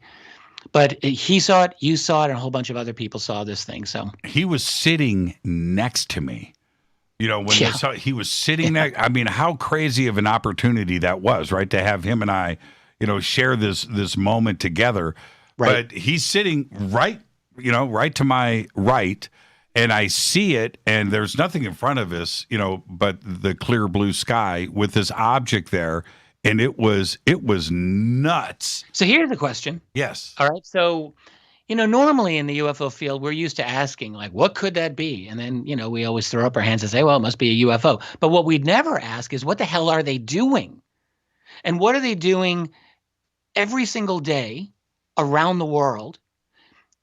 Sometimes in the middle of the day, but often in the middle of the night. Mm-hmm. It's like who's out operating these things? It's like they've got a mission, and they're doing something, and they're doing it a lot around the world, and generally speaking, taking care to do it when fewer people are likely to see them, because there's a lot of 2 a.m. sightings that people report, that type of thing. I agree. Once in a while, middle of the day, like with you, yes, it does happen. So I get the idea that, well, they must have had no choice and they had to just do that. But the question is, what in God's name are they actually doing? The only thing that I can say is they've got their own infrastructure, their own world, their own thing that, like, they are communicating in some way. I don't think that they're going on little rides, like getting in. Some of these objects are tiny, like you can't fit in them. But they're like, we need to start asking questions like this. And this is, again, questions that I've been asking myself the last few months, last year or so. Like, what could they be doing? Because they're obviously doing something, and they're doing it in a big way. We're talking major infrastructure development, a lot of energy and, money in their, however they have money, like they've spent a lot of their own money essentially to create this presence here. Unless we really are going to think, is all of this phenomenon simply some secret human black budget operation that just happens to have global reach and is doing things that we cannot even imagine, that goes beyond any psychological explanation for, like, what is the infrastructure that would be doing this and why? Human or alien, but I'm thinking alien. And we're on the most baby of baby steps and even thinking about this, but they're clearly doing something. Like what you saw, you and Steve and your group saw, what these pilots and the American Airlines saw, same thing. It's the same type of thing, basically. Yes, it is. It is. And and here is when we get to, if you can digest the size of this craft, this object, right? And we're guessing, this 500-foot tall number. Okay, all right, so that's unbelievable. That's hard enough to digest. But we thought Richard, that we were going to watch this for an hour in this clear blue sky, right? And if you look here, Richard, you've got the camera. You on my screen okay, see this? See this right there? That's a clear blue sky, man, for miles. Right. The object was right here, and we thought we were going to see it forever. The part that is the nuttiest is it just disappeared. I had a sighting like that myself. By the way, people can't see me on this video, which is just fine. I'm not. Yeah, good. Yeah, Richard hasn't shaved today. That's what he's concerned about. I don't care. No, it's not even that. It's just I didn't know. I don't really care. People know what I look like. I just didn't. Anyway, the point is that sighting is in a perfectly blue sky there, and it just winked out. So it's like someone flying it says, "Oh snap! They're watching us." Right. Cheese it. It's the cops. Like that happened to me 20 plus years ago. I've talked about this once in a while. I don't need to belabor it, but I was in front of my house here in Rochester, New York, with a sky just like what you showed there. Perfect. And in Rochester, New York, we don't have those often, but we had it that day. And my son was 3 years old. He was out with me and on our sidewalk. I was holding his hand, and I saw an object that really caught my attention. I thought, what the hell is that? It's the brightest thing I've ever seen. And I just was transfixed staring at it. And I had this thought like, this is unusual. And then the next thought was, don't look away because this is something really crazy. If you look away, you'll never see it again. No logic, because where is it going to go? My son is demanding my attention because he's 3 years old. So I turned to him for a second. I said, I'm watching something. Actually pointing to hold the thing's place with my left arm. And after 1 second, I turned back and that thing was just gone. It's like, come on, you're doing this to me. And at that time, this is 1999, I was deep in writing my first book. Like I was living, breathing UFOs. And I've often wondered, like, what is it about these that so many witnesses will say, I feel like it got into my head? Because you hear this, it's a cliche. You hear it so often. So I do believe that there is a mental component to this. And the fact that all these people, these skeptics will say UFOs, silly nonsense. If they actually think about this subject and how amazing it is, they would realize that this subject takes us to the fringes, like in the best possible way, of so many scientific questions that prompts us to ask really pertinent and good questions. And any subject that can do that has got to be of profound significance to our whole society. Yeah, that's one reason why UFOs are so important. It is, and for me, with this sighting, that just like yours, they're too similar, in that the sighting itself was amazing, and I think about it every day. The best part of it, I missed it disappearing. I wish I can't. Same here. I don't have that part of the story. I that's the one thing that I wish I would have seen. And to hear, I firmly believe whoever's operating these they have control over several things. So they have control. There's a mental capability that they have that they know when we are seeing them. I've come to believe this. Maybe it's not infallible. They have glitches, but for the most part, they seem to know this, and they actually do get in our heads. Somehow they have this ability. Now, for you, being a historian, and the way that you look at history and look at facts, when you start to get to that part of it, and the hard sciences and the physicists out there, they don't want to get into a consciousness entangled component to any part of life, and now to suggest this part of it which is already a difficult subject to grasp.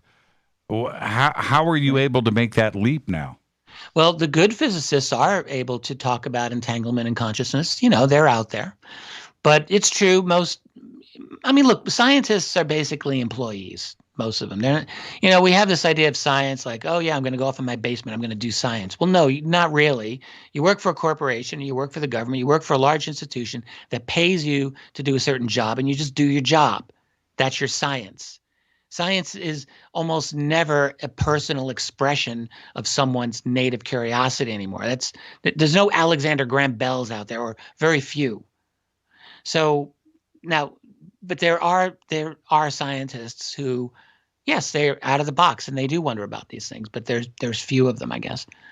But for me, I mean, I'm lucky. Like, I work for myself, like you. I mean, so I'm not constrained by some corporate entity that says, do this. Like, I've never been able. I had that moment in my life of, like, when I was 30, 31, first, when I thought I was going to leave academia, when I realized I was going to leave academia, I had a 5-minute conversation with myself. This is totally true. It was like, do I want to, like, go work at Xerox? That was because Xerox is big in Rochester. And I thought, do I want to do that? And after 5 minutes of thinking, I was like, I'd rather jump off the nearest tall building. Like, I just couldn't conceive. Like, that was just me. So I've always been like my own guy, for better or for worse. And so, but that's afforded me the ability to be creative and not to worry, not to worry too much when I have my crazier speculative moments. And frankly, I enjoy those. I mean, I really enjoy those. So one of the best things. The consciousness part of this, where once you're in this community and you know the talk of meditation and the talk of crystals, right, and the mind and those aspects of it, they get it. It took me a minute too, Richard. I was very much the Stanton Friedman kind of guy when it came to ufology. I was very, very nuts and bolts. I really was. And I had a hard time wrapping my head around how all of that was pulled off, you know, in a logistical sense. I'm starting to think all kinds of strange things now, and that is easier for me to make sense of all of this than nuts and bolts, you know, a couple of pilots, you know, cruising. I have the same problem. And for me, look, I'm just going to admit this. This is my own personal failing, which is that I allowed my occasional disdain of some of the crazy aspects of New Age culture, which there's a lot of crazy aspects of New Age culture. You're in LA, you're in the belly of the beast there. I'm out on the East Coast, and I have a different, I'm a New Yorker. And like, honestly, a lot of the touchy-feely, ultra-woo elements of New Age culture just make my skin crawl. That's the truth, and it's still the truth. However, having said all of that, I have many lovely friends. That's the way they are, and I love them. They're wonderful, and I accept that. And what I've had to come to terms with over the years is, look, I may not love a lot of the elements of that culture, and I have real critiques of that culture. And I've given them many times, and I feel that they are valid critiques. But, there's something important that they do know.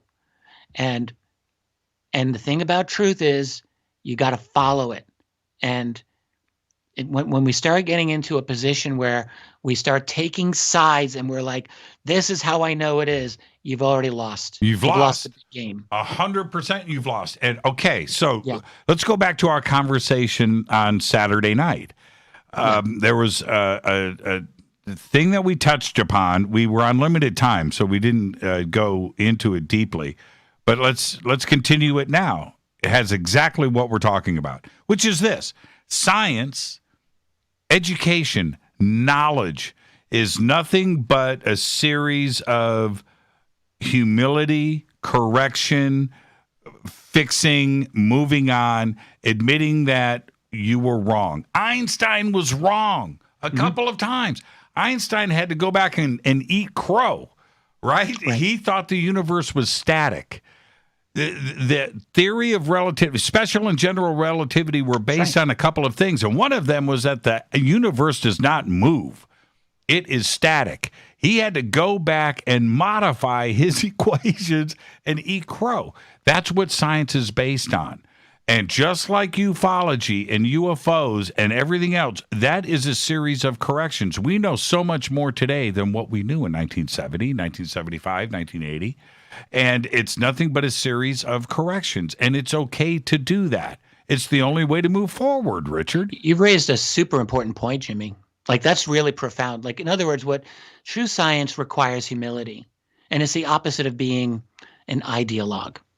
where, you know, an ideologue, whether political or any other, like when you are committed to an ideology, you are discarding the empirical results of whatever it is you're studying. Like science means that you are going to lay yourself at the basis of what you are analyzing empirically and what that is telling you about the structure of reality, whatever it is, whether it's about science or politics or society or anything. It's an attitude of humility where you are willing to recognize, hey, I don't know everything. And that's the great strength of science. That's the great strength of science. Bertrand Russell, who, you know, wrote about this a million years ago in the 1930s, had a book called Science and Religion. And I love a lot of Russell. There's certain things that I don't think that I agree with everything, but he was right on where he said, like, science is this humility where you are, everything that you know is provisional and is liable to be corrected, and it's temporary. It's a placeholder. Right. And you have to be satisfied with that. That's it. That's exact. And so I'm spinning this back on you. Yeah. So now you are looking into the conscious connection side of aliens and ET and what possibly can be happening here, but you didn't necessarily have that consideration in years past. No, I did not. I mean, absolutely, I did not. It took me a long time. When I started diving into UFOs in the 90s, no. I mean, I was aware of it, but, you know, the thing with the UFO subject, with a lot of other deep subjects as well, UFOs aren't unique here, but you have to enter the field by degrees. Like, it's very difficult for anyone to just go full on. And people who are novices do not realize just how vast and comprehensive and deep this subject is. And so it takes time to assimilate every new phase, every new layer of the onion. Like, it takes time really to go through that whole process. And if you're going to do it honestly, you can't do it quickly. You've got to absorb every new. Like, I used to use the analogy like with the Matrix. You know, you take the red pill and you're done. But with us, like, you have to take new red pills like every 6 to 12 months. Like, it's like you take the pill and like rip open the reality and like, oh, I see things more clearly. But then you realize I actually don't. There's another veil here. Let's rip that one. Oh, okay, I understand this, but there's still more. And like, I'm still ripping these things through. It's been 25 years I've been into this subject, and there are still these unknown elements of this reality. And I actually love the fact that there is this mystery. Honestly, I don't care if I don't get it all figured out. I love the fact that there's this unknown element in my life called UFOs and everything connected with it. And it gives me something to look forward to. It's like another thing to figure out. Now, it's a serious subject, and it could be gravely serious. Like, there are implications of this that we really need to continually ask, like who these other beings are and what their agendas happen to be. And that can be very wonderful, or that could be very scary, or both. So, but it's an interesting mystery. You said to me once, I want your reaction to this. You said to me once, privately, I hope you don't mind me saying this, but you said to me privately, you said, Jimmy, I'm in this for the long game. I'm not going to give this up ever. Do you remember saying that to me? Yes. Yeah. I think I called myself a lifer. I think you did. But that's where we are. Again, back to the humility side of this. This is a long road, and we don't know much, but we've got to keep pushing forward. You know, if we give up, we've got nothing. The band breaks up, you've got nothing. I couldn't leave it if I wanted to, and I don't want to. And I couldn't leave it if I wanted to because it's too interesting. It's like we were talking about that scene in Godfather 3 where Pacino says, I wanted to leave and they kept pulling me back in. That would be UFOs for me. Like, I couldn't leave it. It's too interesting. It's too fascinating. Do you think? Let me look at the clock here. Oh, I blew by. I blew through a commercial break. We were too into it. I'll play catch up later. But this is where I want to talk about what the government knows. But before that, I want to talk about Doug Adams. In that, The Hitchhiker's Guide to the Galaxy may be closer to the mark than we know. What a great book that was. Amazing. On so many different levels, but how they traveled the universe with with a machine that scrambled the probability. What did they call it? Man, I can't remember it. I read it years ago. It was so good. But so I remember 42. They took probabilities, mixed it up, and then whatever came out, you were able to travel from one point of the universe to the other. And it's because now we know with quantum physics and quantum mechanics and how all of that is based on probabilities. It's the math and trying to figure out how things will be. Wow, how smart. Yeah, a million You years wrote that in in like 1980, 81, something like that? How crazy is that, right? Douglas Adams. No, it was before then. I read it in high school. Oh, in the 70s? In 78. I had my paperback. I wonder when that was written. I don't know. I have to look it up. I guess I read it in like 81 or 82. I was a little late in the game there. But hold on. You may want to reread that. It's a short little book. 1978. Okay. 1978. Wow, you got it when it was like quite new. It says here that it originated. I didn't know this. It originated as a BBC radio show. Oh wow, interesting. Yeah, how crazy is that? Yeah. But what is?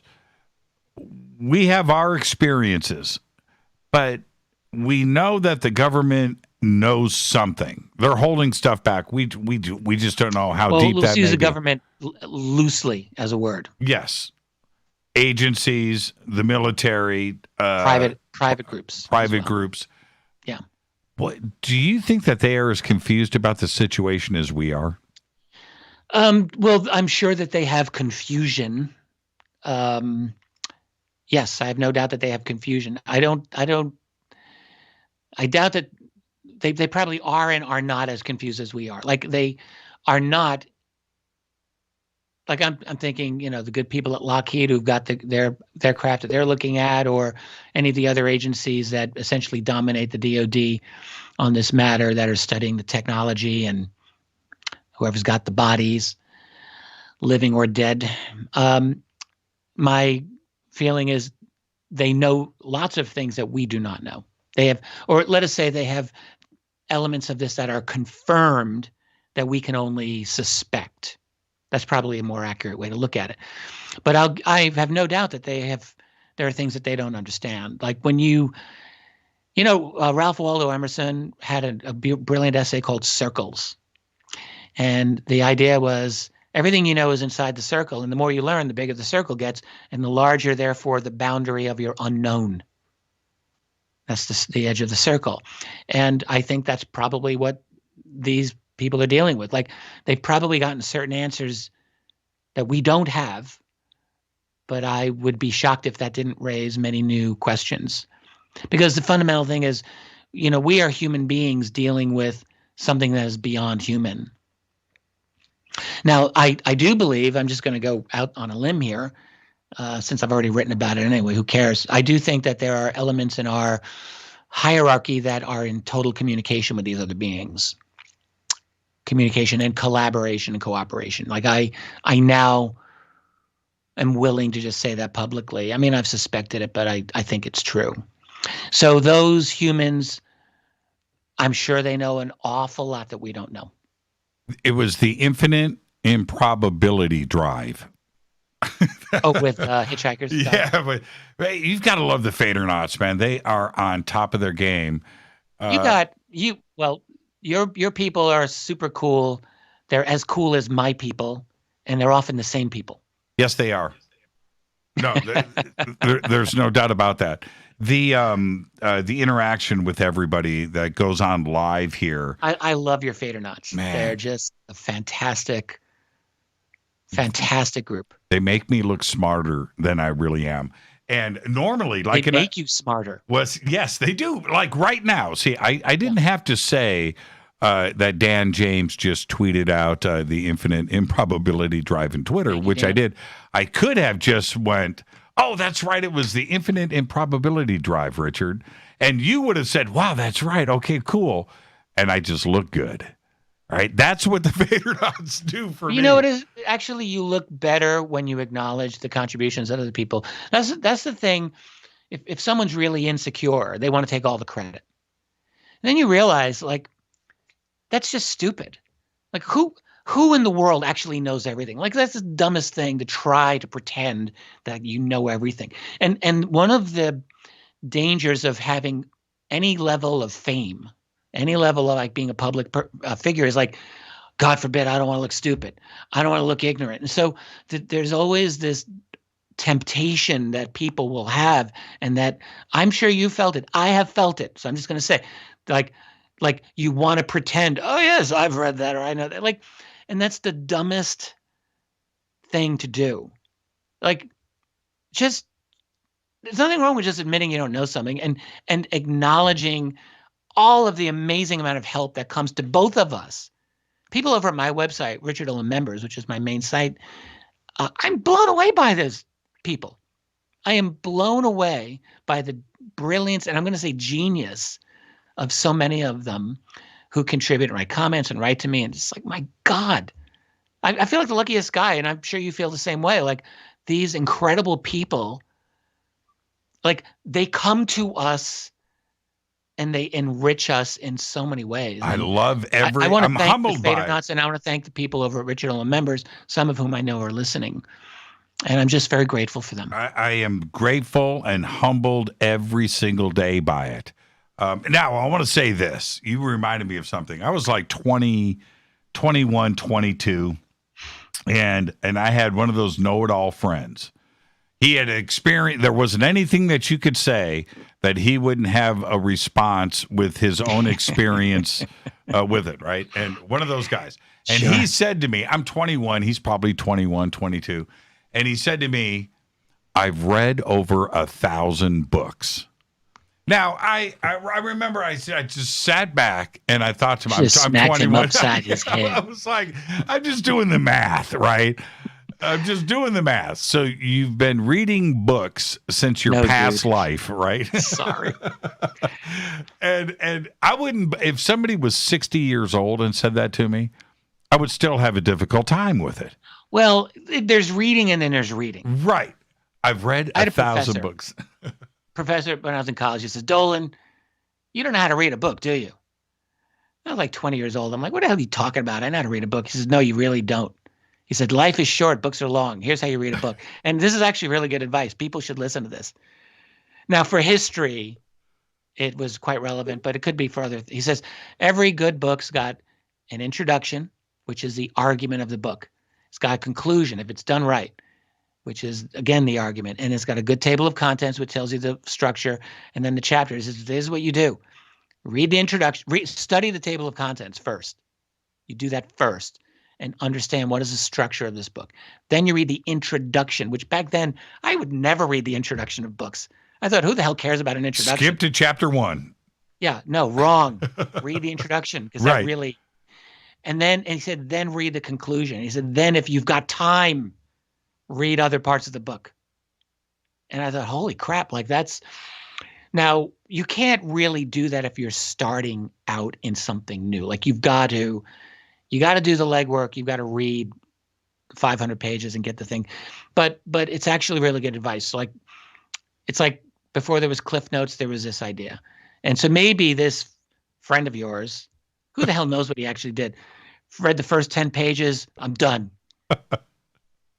That could be. I've read over 1,000 books. Or like 150 turned into 1,000 because it just seemed like a lot, and he skimmed that 150. Like when you're 20, 21 years old, sorry, no. I'm going to tell you a fantastic story. I'm going to share this with everybody.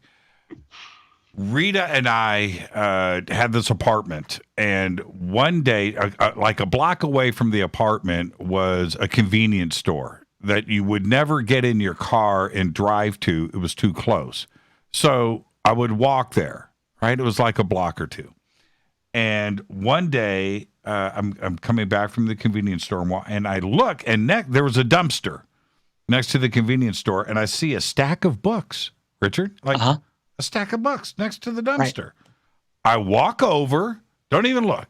I pick them up, I carry them home. We go, and I said, check this out. And they were all college classes, books, textbooks. And one of them was the modern world history. And it's modern, right? Started at like 0. There might have been some BC with Greece and Rome. Okay, all right, but modern world history. And that thing took me 3 months to read. But I read every friggin' word on every page. I bet it's a great book. Oh, man, still have it. A lot of those books, I'm going to guess it was probably published in like 1920, sometime around then. I wouldn't be surprised if it was. Anyway, a lot of those, well, actually, if it's college, no, I guess it wouldn't be. So I stand corrected. I'm a big fan of a lot of those books written like 100 years ago. So I'm just thinking of something totally different. But yeah, those are valuable. Like everyone needs. The problem with college education, well, there's so many. Like college education is just a total waste of people's money these days. Like it pains me to say that, especially the liberal arts. It's just useless. And they don't know how to teach history. Like you can't. The universities just try to throw so much graduate level stuff out of these poor undergraduates who've got, terrible education coming in. Like we got to get back to basics about so many of these things. And that means basic chronology, basic structure. No one's got that. There's just no sense of, we're the most uprooted society in human history. Even in the past, humans didn't really know history very much, but at least they had their traditions. We don't have that. We don't have tradition. We don't have history. We are just uprooted, floating around, and that makes us easy prey for the next totalitarian move where they want to rewrite history and, honestly, digitize people. And that's happening. We're seeing it all around us, unfortunately. Rita has taught me one thing. It's very strange. I love reading. I like history, right? I like those. I like nonfiction. That's my thing. I will always, I just love that kind of stuff, and that's where I put my energy. Rita reads everything, and she is constantly reading all the time. I have been with her for over 20 years, and she spends hours every day reading. I think that's amazing. Absorbing, reading. I watch her do it. I'm fascinated with it. And she whether it's fiction. Does she have a Kindle or a tablet that she uses, or she uses both, and regular books too as well, old fashioned right. Booky kind books. But and so. Rock on, Rita. That's great. It's amazing. It's amazing. So she might have read thousands of books since I've met her, but at this point in my life, I have read thousands of books. Like there's no question in my mind. Probably hit that many, many decades ago, but I'm a little freaky like that too. Like I'm compulsively reading. I'm reading 5 books right now. Now we talked about just too many. Talked about Above Top Secret, and the thing is, over the weekend. Over the weekend, and you had 2 copies of the book. I still have my soft cover version of it. If you were going to recommend a book to those that are new to ufology, that are trying to get a grasp on things, what would you recommend? I actually wrote the book that I would recommend, and that would be UFOs for the 21st Century Mind.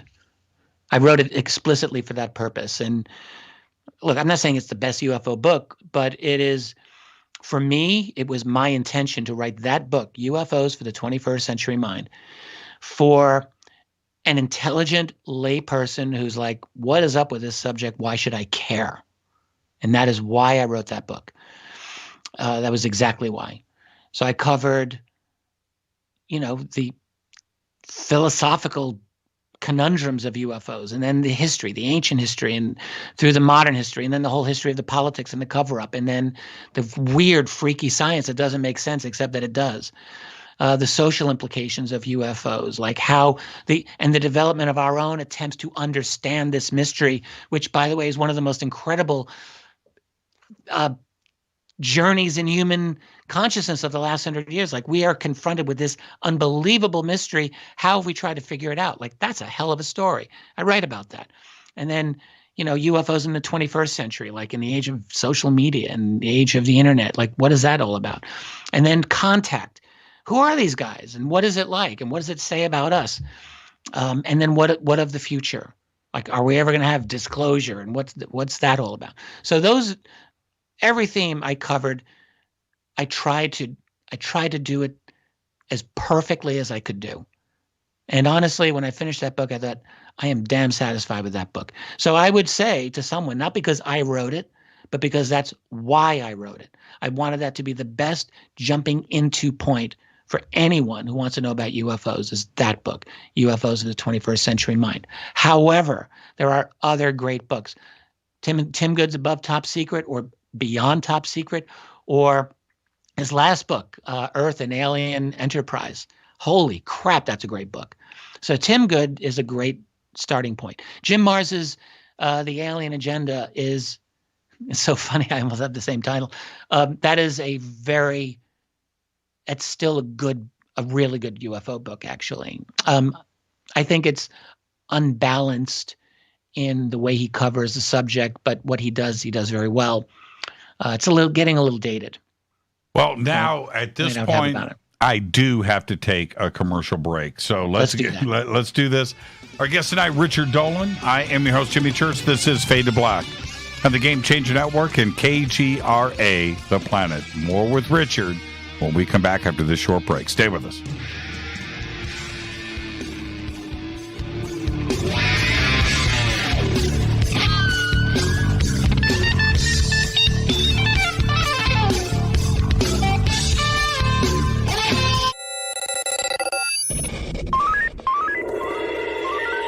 Way out here, we listen to Jimmy Church.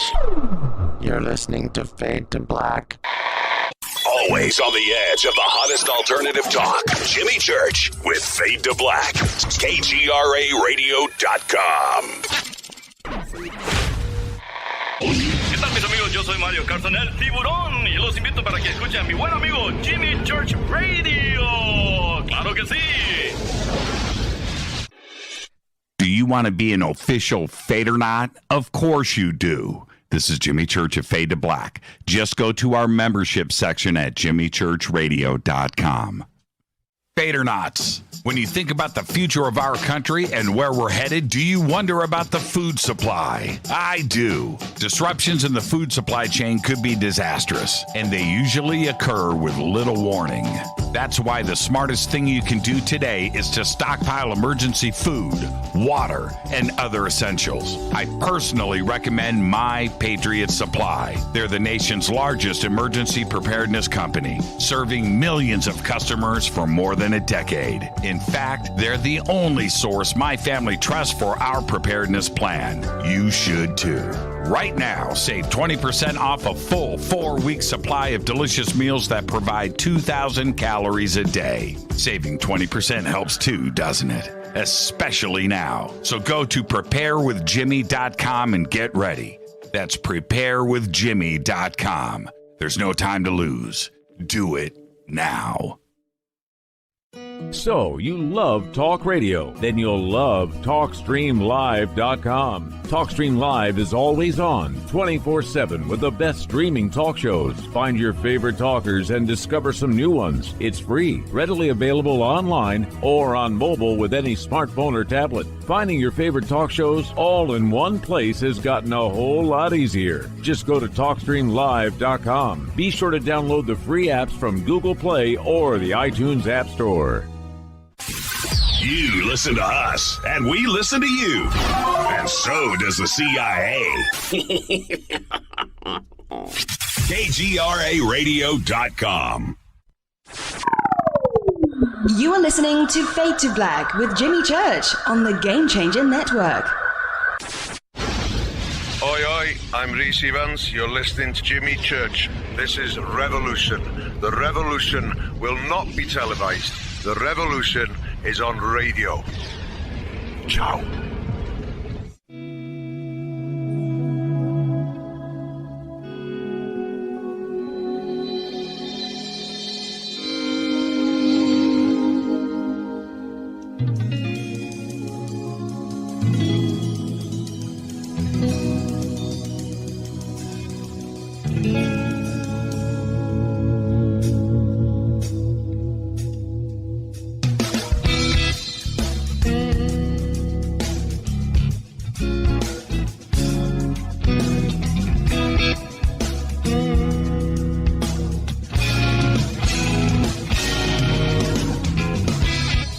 Welcome back. Fade to Black. I am your host, Jimmy Church. Our guest tonight, Richard Dolan. More with Richard in just a second. I want to talk to you about Virtual Shield VPN. You need your own VPN. Virtual Shield is the only VPN I will ever use because they have a strict no-log policy, and it is all built into their software from the ground up for privacy protection. Virtual Shield routes your internet through advanced encrypted servers across the globe to prevent your internet service provider from being able to track your internet movements. Think about this. Go to virtualshield.com/fade to black to get Virtual Shield right now for 50% off today. Or you can click on the video link right in the description box below. Virtual Shield VPN. Get it now.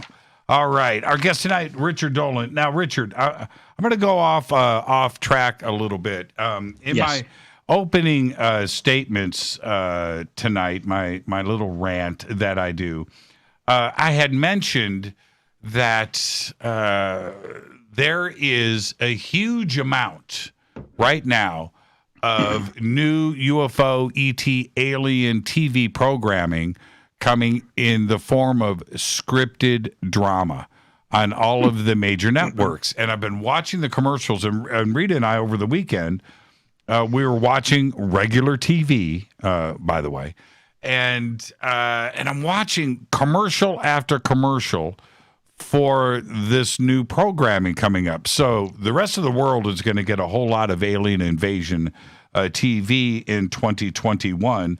I'm fascinated by this. And then we have Perseverance, landing on Mars, looking for life on Mars. Do you think that there's going to be something coming in 2021 from Mars? What is that going to be? Is that going to be our introduction to alien life forms? No clue. I don't know.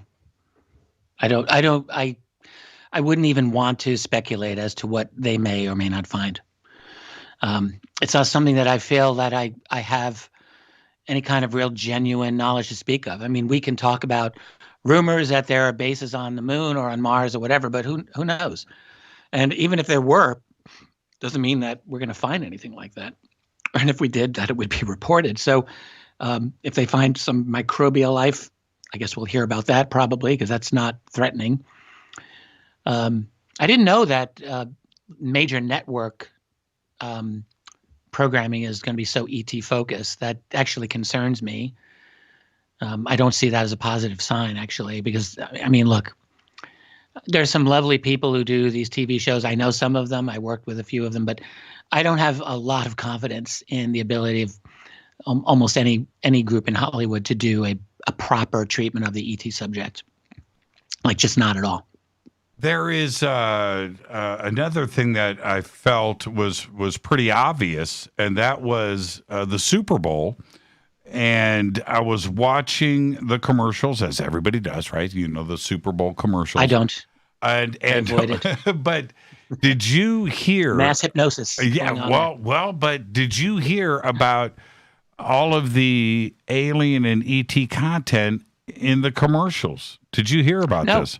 No, I didn't. So tell me. It was. Let everyone hear. Well, it got to the point where I was expecting the next commercial to contain ET or alien content. It was like that. It was in your face throughout the entire broadcast.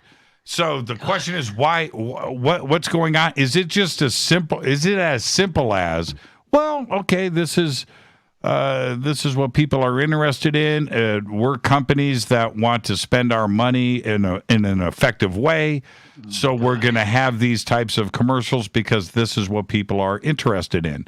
Or think about how messed up our society is, that this is how we have this conversation, through stupid TV commercials and I'm sure dumbed down stupid TV shows, rather than having an actual genuine conversation about the genuine implications of this, which any intelligent person would want that. But no, what we do is we've got dumbass commercials that just insult our intelligence and also are designed only to manipulate us anyway, to make us want to buy something. Like it's just like, it's almost impossible for us as a society to grapple with this most awesome, profound, like paradigm shattering phenomenon. Yes. And the best we can do is throw some stupid commercials at it. And what is so interesting, you bring up like the best point ever.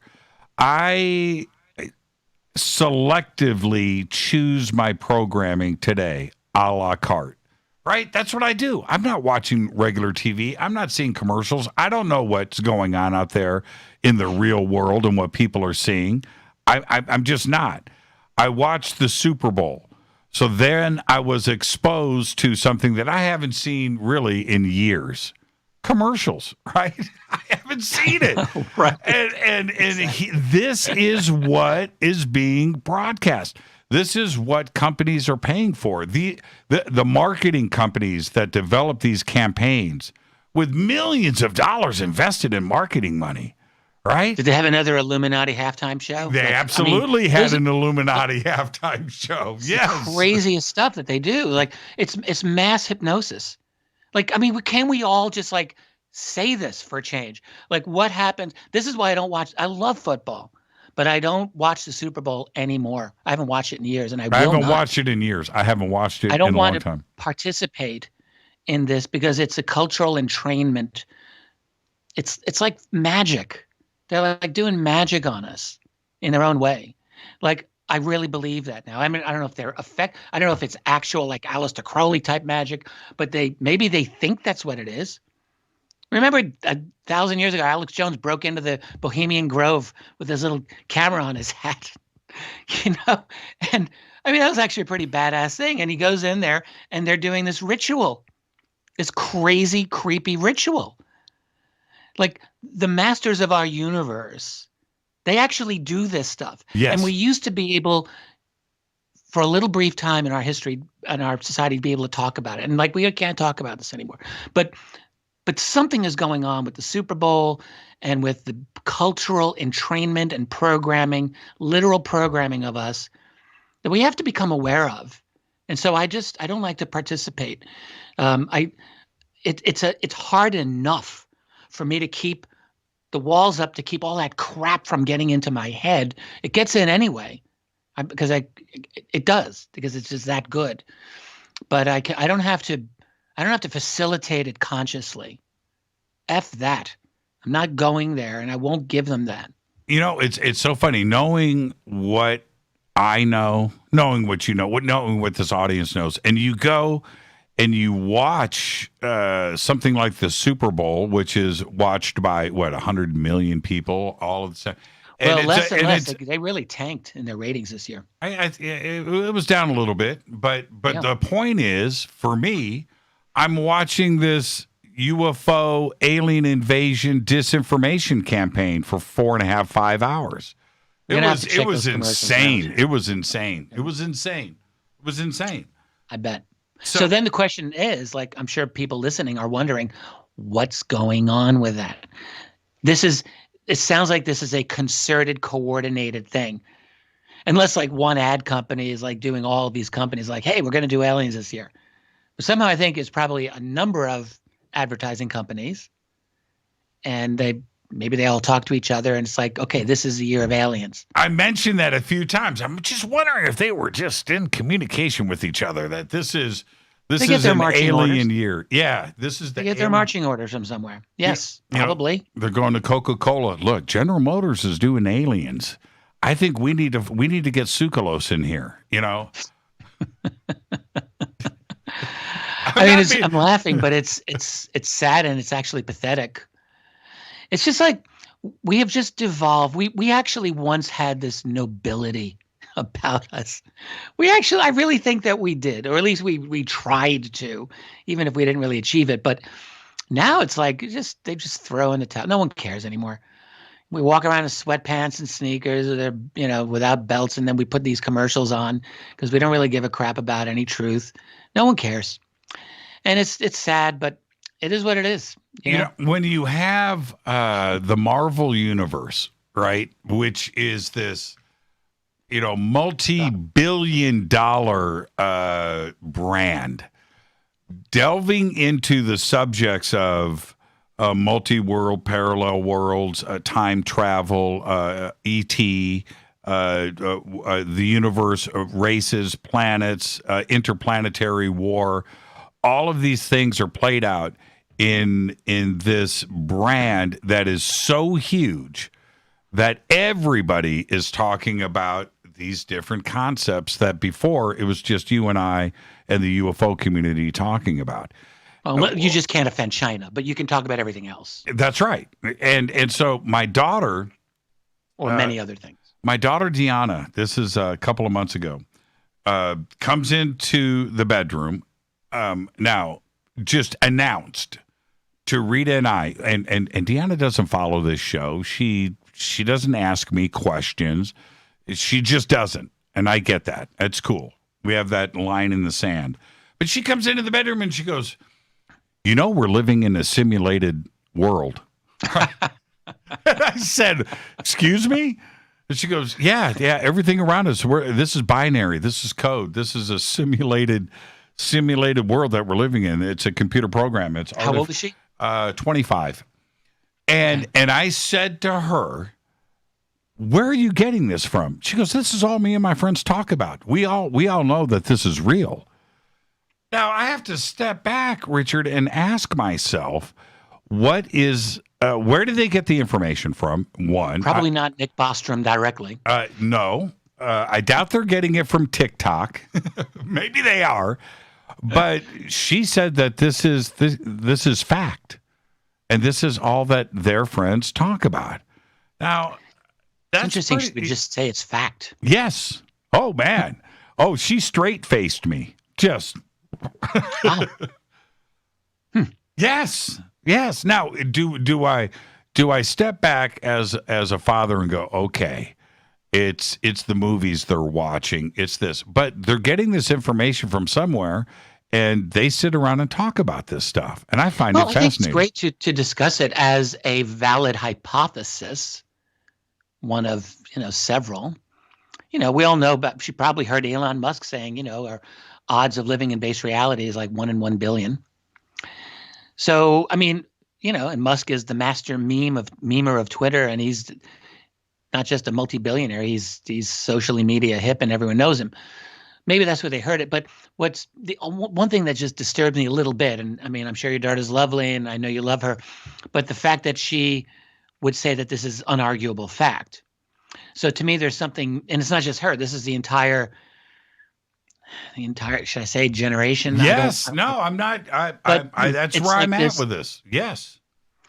It's not universal, but I think it's widespread where it's a failure of the education system, obviously, because people haven't really been taught how to think, like literally how to think properly.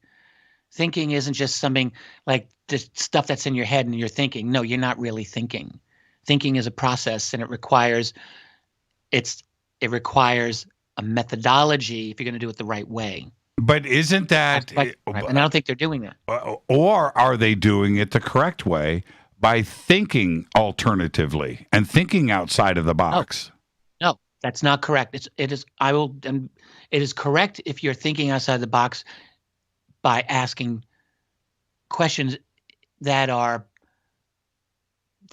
framed in a coherent, logical way with the recognition that you are imperfect, the person asking the question, and that you're theorizing. I mean, someone who's 25 years old and who says, yes, I know we're living in base reality. Think about how we're living in a simulation, rather. The arrogance of that. I mean, just forgive me for saying this. Again, this is a sign. You're 25 years old, but you've figured this out, and yet there are probably 1 million people who are super smart and have really thought about this, and they would not be that dogmatic about it. But you're going to be that dogmatic. So the fact that this is such a widespread attitude among so many people just tells me, wow, like we've just fallen off the shelf in terms of our ability to think. And it's only going to get worse, because now you're raising a whole new generation of kids who their whole thing is, Alexa, what's this? Google Echo, what the hell is that? And like, so now they're being trained to ask questions of this corporate dominated entity that only is designed to give one so-called authoritative answer to any question you ask it. And that's the literal program. This is what Eric Schmidt of Google said of Echo. We want, when someone asks us a question, you get one answer. Like, sorry, man, but reality doesn't work like that. Reality is complex, and questions are complex, and they get complex answers. But you have a whole new generation of people that are growing up, and they're not having that complexity. Their attitude is, I'm just going to ask Alexa, and Alexa's going to tell me. And so, no, they're not learning how to think. They're learning the opposite, how not to think. But if you have Elon Musk and Max Tegmark and Nick Bostrom and Michio Kaku, Neil deGrasse Tyson, these rock star thinkers suggesting this over and over again, doesn't that have its effect? Don't people listen to them? But the effect should be, well, that's an interesting theory. Maybe it's true. Hey, maybe I should investigate. Point and counterpoint. Like, you're not really investigating if you're only looking at one side of it. That includes UFOs, by the way. Got to know what the skeptics say. And when you're looking at any theory, like, you really need to ask yourself, could I be wrong? How could I be wrong? How could this be wrong? Like, and I don't think people do that. And if we're not doing that, then we're really not properly thinking. I'm sorry, but like, that's not thinking. That's just regurgitating some stuff you heard and, parroting the latest party line. And that's actually being like an ideologue rather than a humble empiricist. Well, no one knows everything when they're in their 20s. I mean, look, in fairness, I had a lot of my own dogmatism at that age. I thought I had the whole can of worms figured out, like I did. And then I ran into UFOs and realized, oh, wow. Like, it was a humbling moment when I realized, because I liked to think back then that I was way ahead of the curve and I was Mr. Smarty Pants and I won this award and that and I did this and all of that stuff. So, yeah, I had it all figured out by my early 30s. BS, I didn't have anything figured out. I had nothing figured out. So I had to come to terms with my own arrogance and ignorance. And UFOs humbled the hell out of me. That's truth. And then I realized, wow, because how could I go so far in this field and not ask a simple question: why were our top generals and CIA heads and heads of state so interested in UFOs, and why is it not in any academic history book I ever read? When I know for a fact from Tim Good's excellent Above Top Secret that they were interested. So it's like we have to recognize that we're wrong, or that we might be wrong, and why might we be wrong, and that's hard to do. It's like really hard to do. We always say we want the truth, but we really don't. Like, people really don't want truth. They just want affirmation. They just want to feel good. So they don't, because truth really sucks. And I'm not even getting into the truth, like the truth about us personally, like the truth about you and the truth about me and the effed up things that we've all done in our lives that no one ever wants to look at, because that's the worst truth of all. So we just go through our lives building our little walls and telling ourselves our little fictions. But just the truths about society that's bad enough, because no one wants to feel like they're stupid. No one wants to feel like they missed the boat. You turn 30, and that's the biggest tragedy that most people, smart people, have, because they realize instinctively, oh, I'm going to die. That's like the big revelation when you turn 30. It's like, I'm not a kid anymore. I'm actually going to die one day. And oh, wow, all those things I said I was going to do when I grow up. Well, now I'm grown up. You can't pretend anymore when you're 30. And so what the unfortunate thing that people often will do at that age is they're like, okay, I got to straighten up and fly right. And I have to accept this set of beliefs. And then they spend the rest of their life thinking, I'm just filling in the blanks of what they think they already know, and they don't really challenge themselves anymore. That's the tragedy that many people have. And they stop thinking independently, and they stop recognizing that they don't know anything. When you're 30 years old, you still don't know anything. But we don't want to seem stupid. We don't want to seem like we're ignorant, so we just go along and we just become ideologues within our own system, rather than genuinely asking hard questions that are a bitch. When I was 32 years old and I discovered UFOs, you know what I did? I spent about a year, at night, staring at the ceiling instead of sleeping. I couldn't sleep for the longest time. It'd be like all of these if-then questions, like, holy crap, if this is real, then what does this mean about all the history I thought I knew?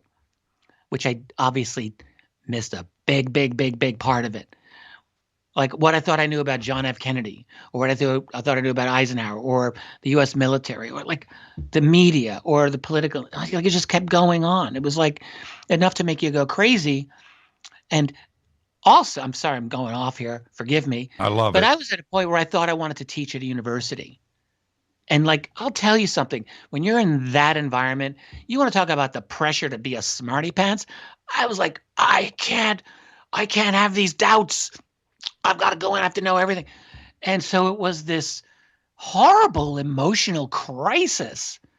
Thanks a lot, UFOs. Thank God for UFOs. It smashed open my head and my paradigms and saved me from going down a path that I would have lost my soul. That's what would have happened. One thing that I figured out, and it took me a while. I figured out how much I don't know and how much I want to just learn. I just want to expand my mind. I want knowledge all of the time. And I have said, Richard, I've said this over and over again. If I win the lottery, I pull $100 million tomorrow. You know what I do? I go back to college. I go back to college until I die. And let me tell you how I don't do liberal arts. You just waste your time. I'm going to study. I'm going to major. Me, I'll give you a good reading list. But I'll hook you up. I went back. I went back to school in the mid 2000s for broadcast, right? Radio, television, and I was there to learn. I had a second crack at life. I'm going to do this career change. I'm going to get into, I want to do radio. This is what I want to do. I was there to learn. And I was around 35 students in my class that were all in their 20s, early 20s. They were in that party zone. Oh, yeah. And I'm there. I I never. How old were you? 35, you said? I was Or 2005. so no, you were like 40. Yeah. Early 40s. I'm not playing around. I'm there. I'm there to get my learn on. I figured it out. I was there to learn. Everybody else, I never got less than 100 on a test. I never, man. You know what I mean? And that's yeah. You went back with a purpose. And the thing, people in their 40s will go back to, I didn't do that, but when I was as an undergraduate, I was 20, but there were students in my classes who were at that age. The thing I always noticed about them is discipline and work ethic. They weren't like the most brilliant people. But they were the best students. They were professional they were the most students. Serious students. Yes. They had their act together and guaranteed, they're raising kids, they got jobs, they got all these other things to do that I didn't have to worry about. And they're doing this and they're acing. That's maturity. That's rare for someone who's 20, but by the time you're 40s, you've been knocked around by life, you learn your lessons. And in your case, obviously, yeah, you went in and you kicked butt. So it was so much fun, and that's all I want to do is learn. That's why not only is this show a vehicle for me as a learning platform. This is, I'm here. This is your university. It is my university. Yeah. And if I look back to the way I looked at things, not only with the UFO subject, but history and other things, 10 years ago when I started this, I have evolved. And there's another important component to this, Richard, and you've experienced this too, is that for 3 hours a night, I'm not on the internet. For 3 hours a night, I'm not on social media. For 3 hours a night, I'm not getting polluted by the mass media. For 3 hours a night, I'm not getting indoctrinated. I'm not, you know what I mean? And may I please, I don't know how much time we have left. How much time do we have left? We've got as much time as you want. All right, finish your point. Then I want to make a point, and then I know you're going to go to break. Right? No, it's my show. Screw break. Break sucks. The hell break with sucks. We hate those people. So I want to say this for everyone listening. First of all, every time I do a show with you, I don't know what it is about you. I go into hyperdrive crazy mode, unhinged, whatever. And actually, I really enjoy this. So I want to thank you for facilitating this, whatever this is with me. No regrets. But I want listeners, if there's anything I want listeners to get from this program, from anything that I say, it is that it's tacking on to what you just said, which is we're in a world now where everyone's plugged in, everyone's on their phone, everyone's looking at a screen, at a device. We're getting little dopamine hits from our social media, does someone like my stupid post that I just, when I took a picture of my spaghetti and meatballs, or whatever. We're addicted to the internet, we're addicted to the web, and we're addicted to getting things from outside us into our brain. And the problem with that is that we're not doing our own thing. So I was talking about thinking a little while ago, what is the process of thinking? Well, if you really want to think, you have to have quiet, meditating. And this is something, finally, I'm doing this again. Thank God. So what is it? It's just you have to have a quiet space in your world so that all the stuff is not pounding in at you, so that you have an opportunity to decide, what is it that I actually think? And the problem, I'm going to guarantee, and you don't even have to meditate. You could go for walks. That's a meditation. You could go for bike rides. You could jog. All of those are meditations because you're in your, but don't listen to music. That's just poisoning yourself. Don't just be with yourself. And the problem will be inside every one of us. I have finally learned this. Everyone has, you want to call it a soul. You don't even have to believe in a spiritual element to believe in this. You can believe it's all neurons and electrical. It doesn't matter. You talk about people who have like near-death experiences and they're flatline and they'll have that life review. And they'll say, I saw everything in my life, my whole life. And like, you were dead for 10 minutes. How can you see your whole life? Doesn't matter. I did. And like, I spoke to a guy 23 years ago who said exactly that. He saw everything he ever did in his life from every perspective possible. I'm like, that sounds impossible, but he said it. And many other people. This guy was a plumber. You think a regular guy? He wasn't a regular guy. He was not. My point is this. What part of him saw his whole life like that? I don't know what part, but let's call it the soul. It's the part of him that knows. And I believe we all have this. Everyone, you, me, everyone listening, there's a part inside you that is beautiful and perfect and knows everything important about you that is to be known. And the problem that we have is we've got layer upon layer upon layer of garbage blocking the path. And like some of the garbage is just like normal life. Like I got to take out the trash. I got to make dinner. I got to do this. But a lot of it's layers of emotion, anger, resentment, jealousy, whatever, all the stuff that litters our mind. And it prevents that perfect knowing part from speaking to us. And I realized like that part's spoken to me my whole life. I just didn't know what it was. I thought that was just me having a good moment. Like, wow, I had a really great idea. And yes, I did. It was a special part of me that was trying to open the road. But then I would block it out and I'd forget because I'd have all my other. So my point is this. The only way to achieve a genuine connection with that best and most perfect part of yourself and to live in alignment with it, which is the only goal we all should have. Because one day we're all going to be on our deathbed and we're going to look back on our life and we're going to ask ourselves, did I screw it up? And seriously, we're going to ask, did I screw it up? And a lot of people there'll be one answer to that, and the answer will be yes, you did. And now you're dying, and now it's too late. So you effed up. So the point is, live in alignment with your best self. And the only way to know what your best self is you have to quiet the space.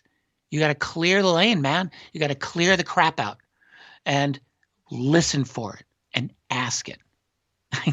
Like I must sound insane to you, but I'm telling you, I have been walking this path for a little while now, and it's like the best thing in my life. And I don't know what that is. I don't know but I experienced this. This is why I'm saying this. I experienced this moment, this knowing part of myself. And I'm like, what is that? I don't know, but people used to call it the soul, or they call it God, whatever they want to call it. What is the soul? It's your connection to God. If you want to get theological, I don't know. But what I am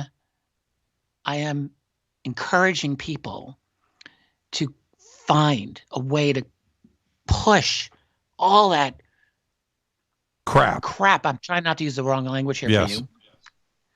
Out and to clear that space so that we can all find that beautiful part inside ourselves that knows. And the problem is we are in a society that makes this damn near impossible. Like if we were to participate as a normal person and consumer in the society, we're never going to do that. Never. That will never happen. No. It's so easy today with the programming that is fed to us from birth that your goal in a perfect life is to eventually get to a 5-bedroom house with a 3-car garage. Right. That's your goal in life. You are taught this from the beginning. Now, you get to the age of 65 and you retire and you have the 4-bedroom house with a 3-car garage and 2 new cars out front and a pool out back. Maybe you even have a tennis court, right? You got to all those things that were supposed to give you bliss and happiness and make life complete. And you get there and you go, well, that kind of sucked. That's right. That was a wasted life. I don't feel happy right now. Right? And you are speaking Leo Tolstoy's language. Tolstoy wrote a 60-page short story. If no one has time to read War and Peace, then please read The Death of Ivan Ilyich. It's one of the greatest short pieces of literature. And this is exactly the story. He was a 19th century Russian version of a yuppie. Remember yuppies? Like, he was a smart guy, a lawyer, became a judge, married, couple of kids, gets a new house, and hangs curtains in his new house and slips and hurts his back. And he's thinking, good thing I'm in such good shape. I really could have gotten hurt. Well, he did. That dull pain never went away. And he goes, sees one doctor, says it's one thing. He sees another doctor. And the next thing you know, he's bedridden and he's miserable. He's a horrible patient, by the way. He's just terrible.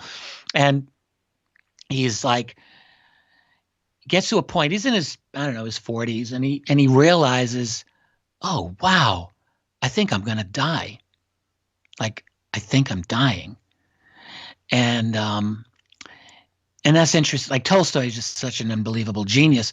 But anyway, so he's miserable, and now he's getting toward the end, and he's writhing in bed alone, and his family doesn't want to deal with him because he's such a pain in the ass, and he's just miserable and feeling sorry for himself, and hears a voice in his head. The voice is like, Ivan Ilyich, what do you want? And it's so clear to him. He's like, what?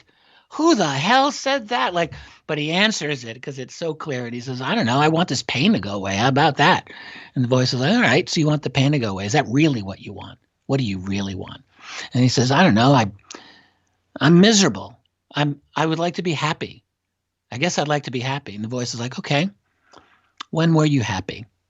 And he thinks through his life, and I'm really boiling this down, and he realizes he hasn't been happy in years. Like, he never really loved his wife. His wife didn't really love him. They just went through the motions.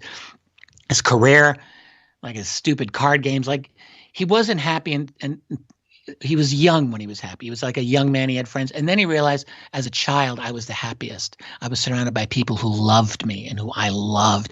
And then a domino fell, and it was like, oh my God. As I got older in my life, I moved away from all of those most important things. I started treating people like objects and all of that. And then another domino fell, the ultimate domino, which was like, oh crap, what if I've lived my whole life wrong? And Tolstoy, being pitiless, like, yeah, you did. And he gets a little bit of redemption for people who want to read it. And I can tell you, like, believe me, this is a story really worth reading and really worth going deep on. Tolstoy is one of these people, like, every page he drops like all these bombs on every single page. It's amazing, like, how he could do that. But the point is, like, that's a universal truth, the story of Ivan Ilyich. And you just spoke to it, and it will always be truth because it will never go away. What matters in our life, the stuff that we're being told to, like, we're supposed to care about, buy this, have this, do this. Well, we need things. We need things to live, yes. But what we need love relationships, and we need a loving relationship with that best part of ourself. That's it, man. Because when you're ready to, I don't know when I'm ready to check out. I have no idea. I don't know if I'm going to be gone tomorrow, or if I got 20 more years. Who knows? And I'm at the point where I just don't want to waste time. I don't want to waste time on things that actually are going to take me away from the things that matter the most. Fortunately for me, in my career, I love the UFO subject, and it keeps me going. But I will never, ever again forget how I truly want to align my life personally. And wow, thank you for letting me do that. Like, I wasn't expecting to do this whole thing, but you were very gracious in allowing me to say it. So I'll send you an invoice. But I saw, I have been, not to get all philosophical on this, but these are realizations that I slowly came to starting about 25 or 30 years ago, where I just put my life in check and just wondered about, it's that age, right, 30, that I've got maybe 30 good years left. Right. And I need to really make sure that these are the best. And I don't want to have any regrets. But I saw this photograph, Richard, this was a couple of years ago, and it affected me so much that I talked about it on the air for a few months. But it was this image. It's an art museum. It's like the Met, right? And in the background is some 10-foot by 15-foot Renaissance painting by one of the masters. And it's there. And in front of the painting is a bench, and there's like 6 teenage girls all sitting on their cell phones. Oh. Like this. The painting is right here. But they're right? They're scrolling through. Oh, man. Yeah. And I just thought that's our era. Right? That's our age. It affected me, man, to my core. You know why? Because you're seeing this beautiful, almost sacred work of art. Let's face it. This incredible expression of the human spirit. This sublime, like, that a human being 500 years ago sweated and, like, was probably painting that for God, for all we know. Like, he's like, I am pouring my heart and my soul and all of my talent into this expression.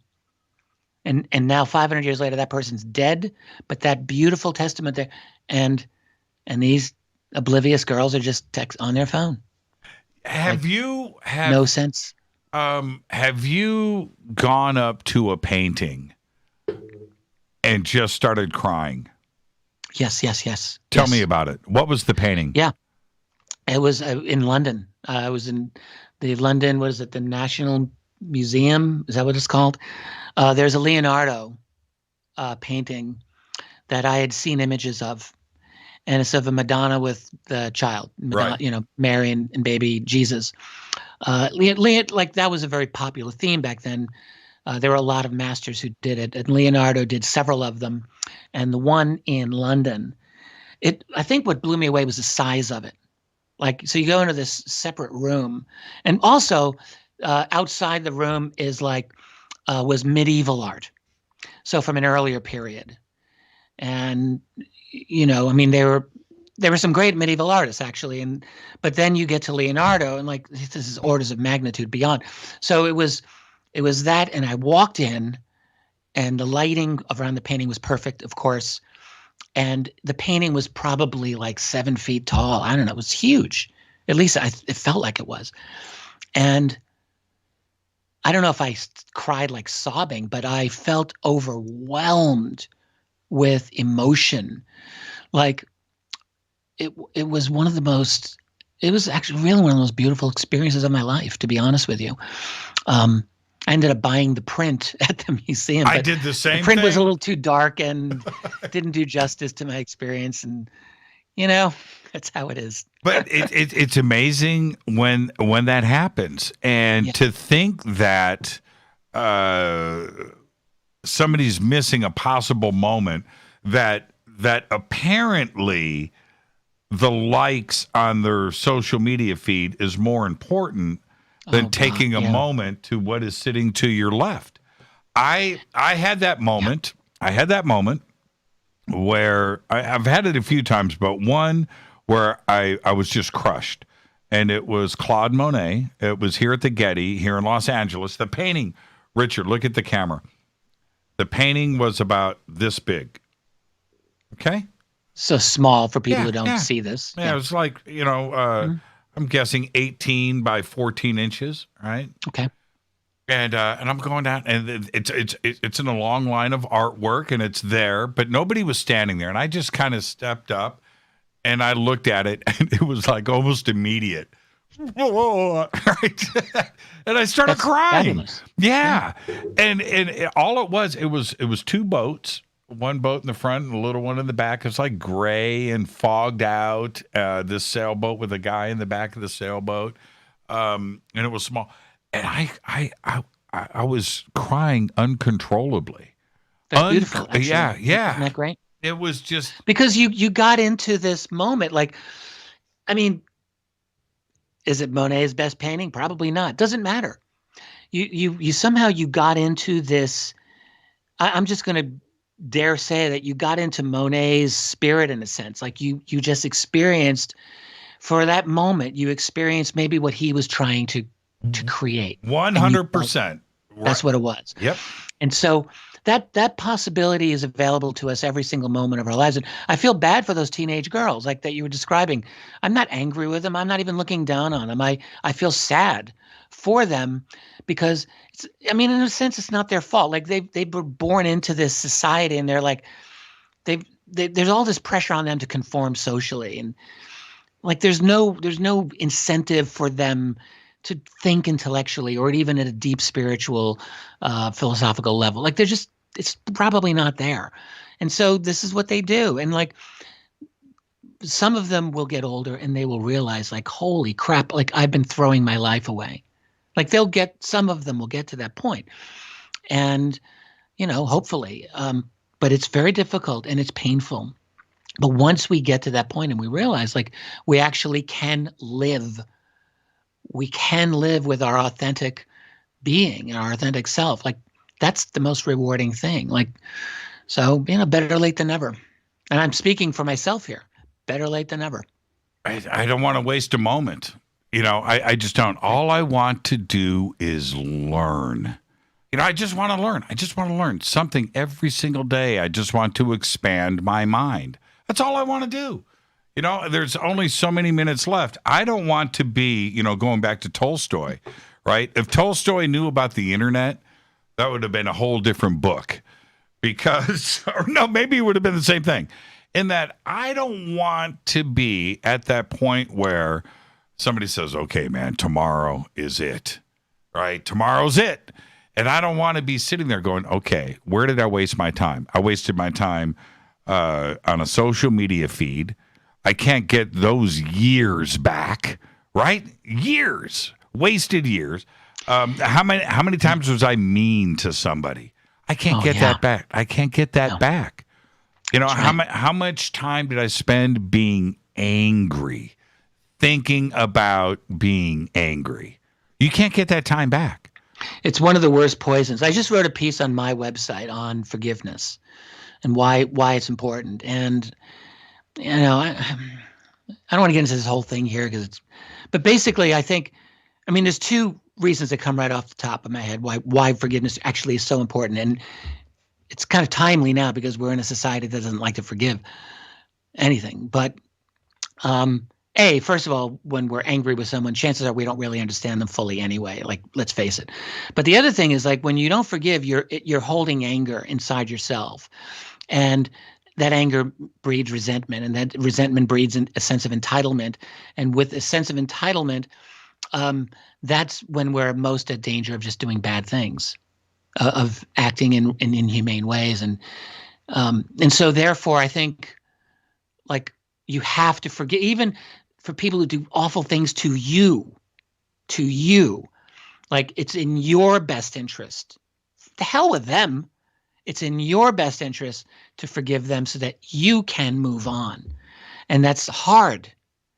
We think, how dare, he's the one who screwed me over. He should be asking for my forgiveness before I do anything. But no, actually no. And it's a hard lesson, right? And I'm not saying I figured it out. Like I still, I get angry, I get resentful. But that's really the thing. Like hanging on to anger, that's the worst. It's a waste of time. It's a waste of time. Waste of time. And I don't know how I started to come to this thought pattern because I didn't spend time on a couch. I didn't read a bunch of books on philosophy and trying to get myself grounded, enlightened, charmed, 1970 pyramids over my waterbed with crystals.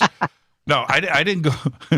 I didn't go through any of that in self-discovery.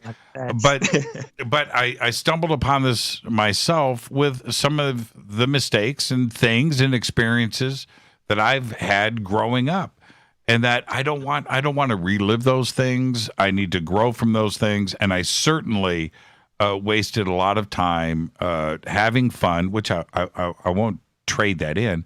But maybe it's not wasting, right? No, it's not. No, I learned a lot, but I just wish that I would have spent more time in school and taking school more serious than I did. And I'm serious. If I won the lottery today, you know what I would do is I would pick a good spot in the country, a good university. So maybe it would be, say, in Colorado, and I would build the Jimmy Church Library, and I would make sure that I had the best attention, and I would just rock it. I would rock it. I love it.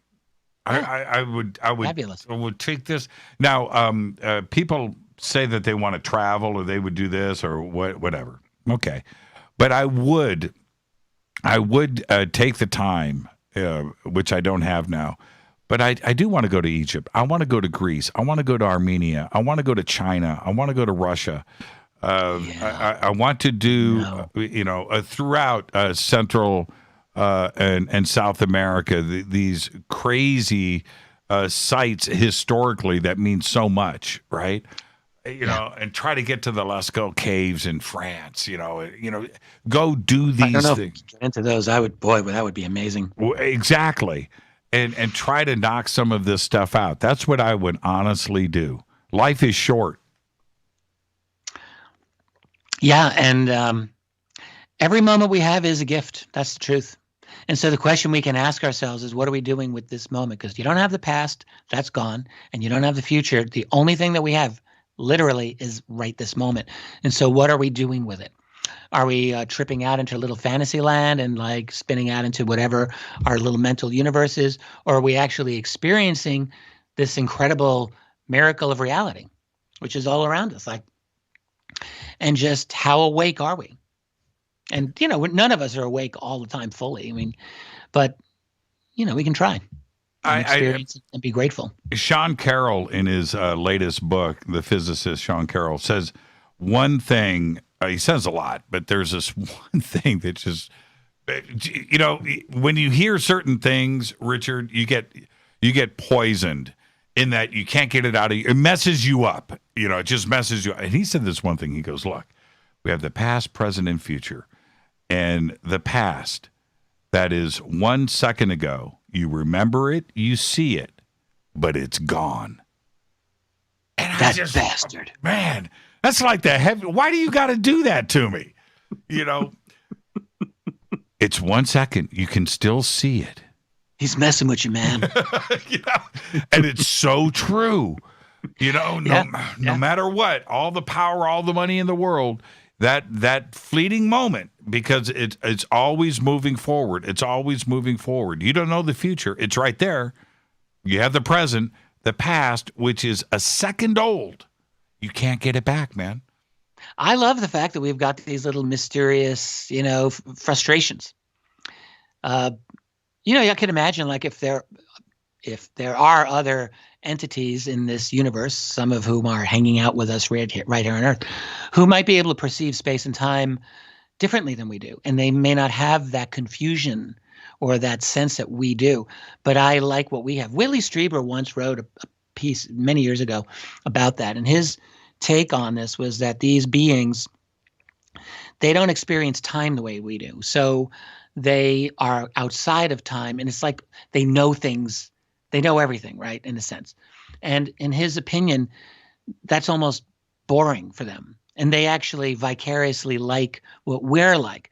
We experience this unknowingness, this flow of time, this mystery, the surprise of one moment to the next. This was his opinion. He wrote this over a decade ago. And this is kind of an interesting thing. We don't know what the future is. The moment is a new surprise for us. And honestly, that's great. I wouldn't want it any other way. I wouldn't want to give up this humanity for some super intelligent knowledge of space and time. Sorry, I'm quite happy with the, permutation I got. Yeah, well, one lap around the sun is 1 year, right? So we base everything on that. Once you're out there in space and you're not on this beautiful blue planet doing that orbit, that experience is gone. Linear time is gone. It's only there if you have a watch. Well, yeah, you wouldn't know. You're still experiencing one moment to the next, though. You are experiencing one moment to the next, but what about one day to the next and your sleep cycles and everything that is thrown off?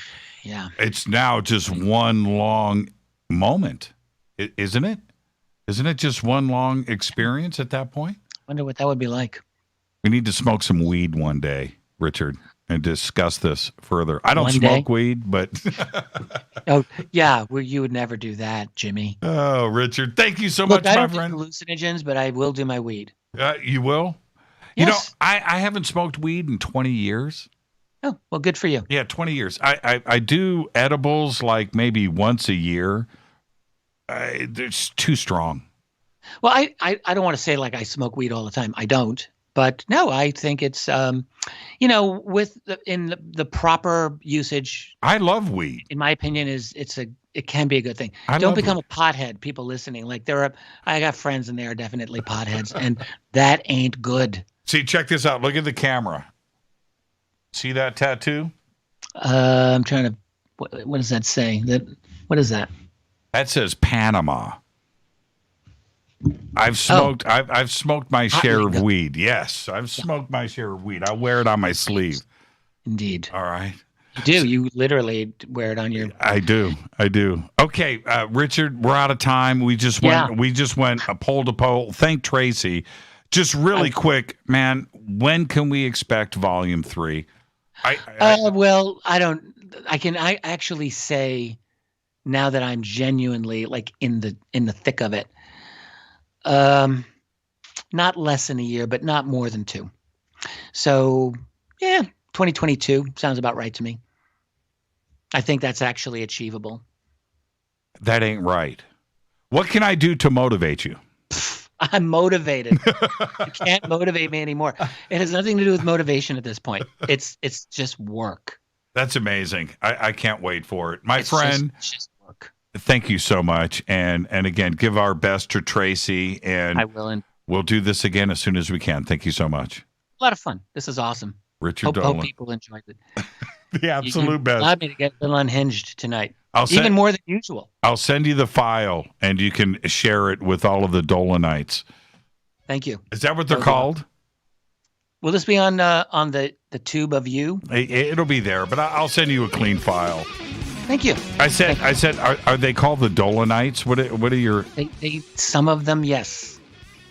I like that. And when I do a live stream, someone in the chat will say, "Dolanites assemble." Dolanites. I just thought of that. There you go. Richard, have a great night, man. Thank you so much. Good night. Richard Bleepin Dolan. That was perfect. I blew out commercials. I did everything I wasn't supposed to do tonight for this show. Faded Black's executive producer is Rita Camarion. Show is produced by Hilton J. Palm, Renee, Dennis, and Kevin. Announcers are Steve Harder, Gene Vito, and Mark D. Kovar. Webmaster is Drew the Geek. Music, Doug Aldridge. Intro, Spaceboy, spaceboymusic.com. Faded Black is produced by KJCR for the Game Changer Network, and syndication is KGRA, The Planet. This broadcast owned and copyrighted 2021 by Faded Black and the Game Changer Network, Inc. It cannot be rebroadcast, downloaded, copied, or used anywhere in the known universe without written permission from Faded Black of the Game Changer Network. I'm your host, Jimmy Church. Tomorrow night is our AMA. Until then, everybody be safe. It's time to fade to black.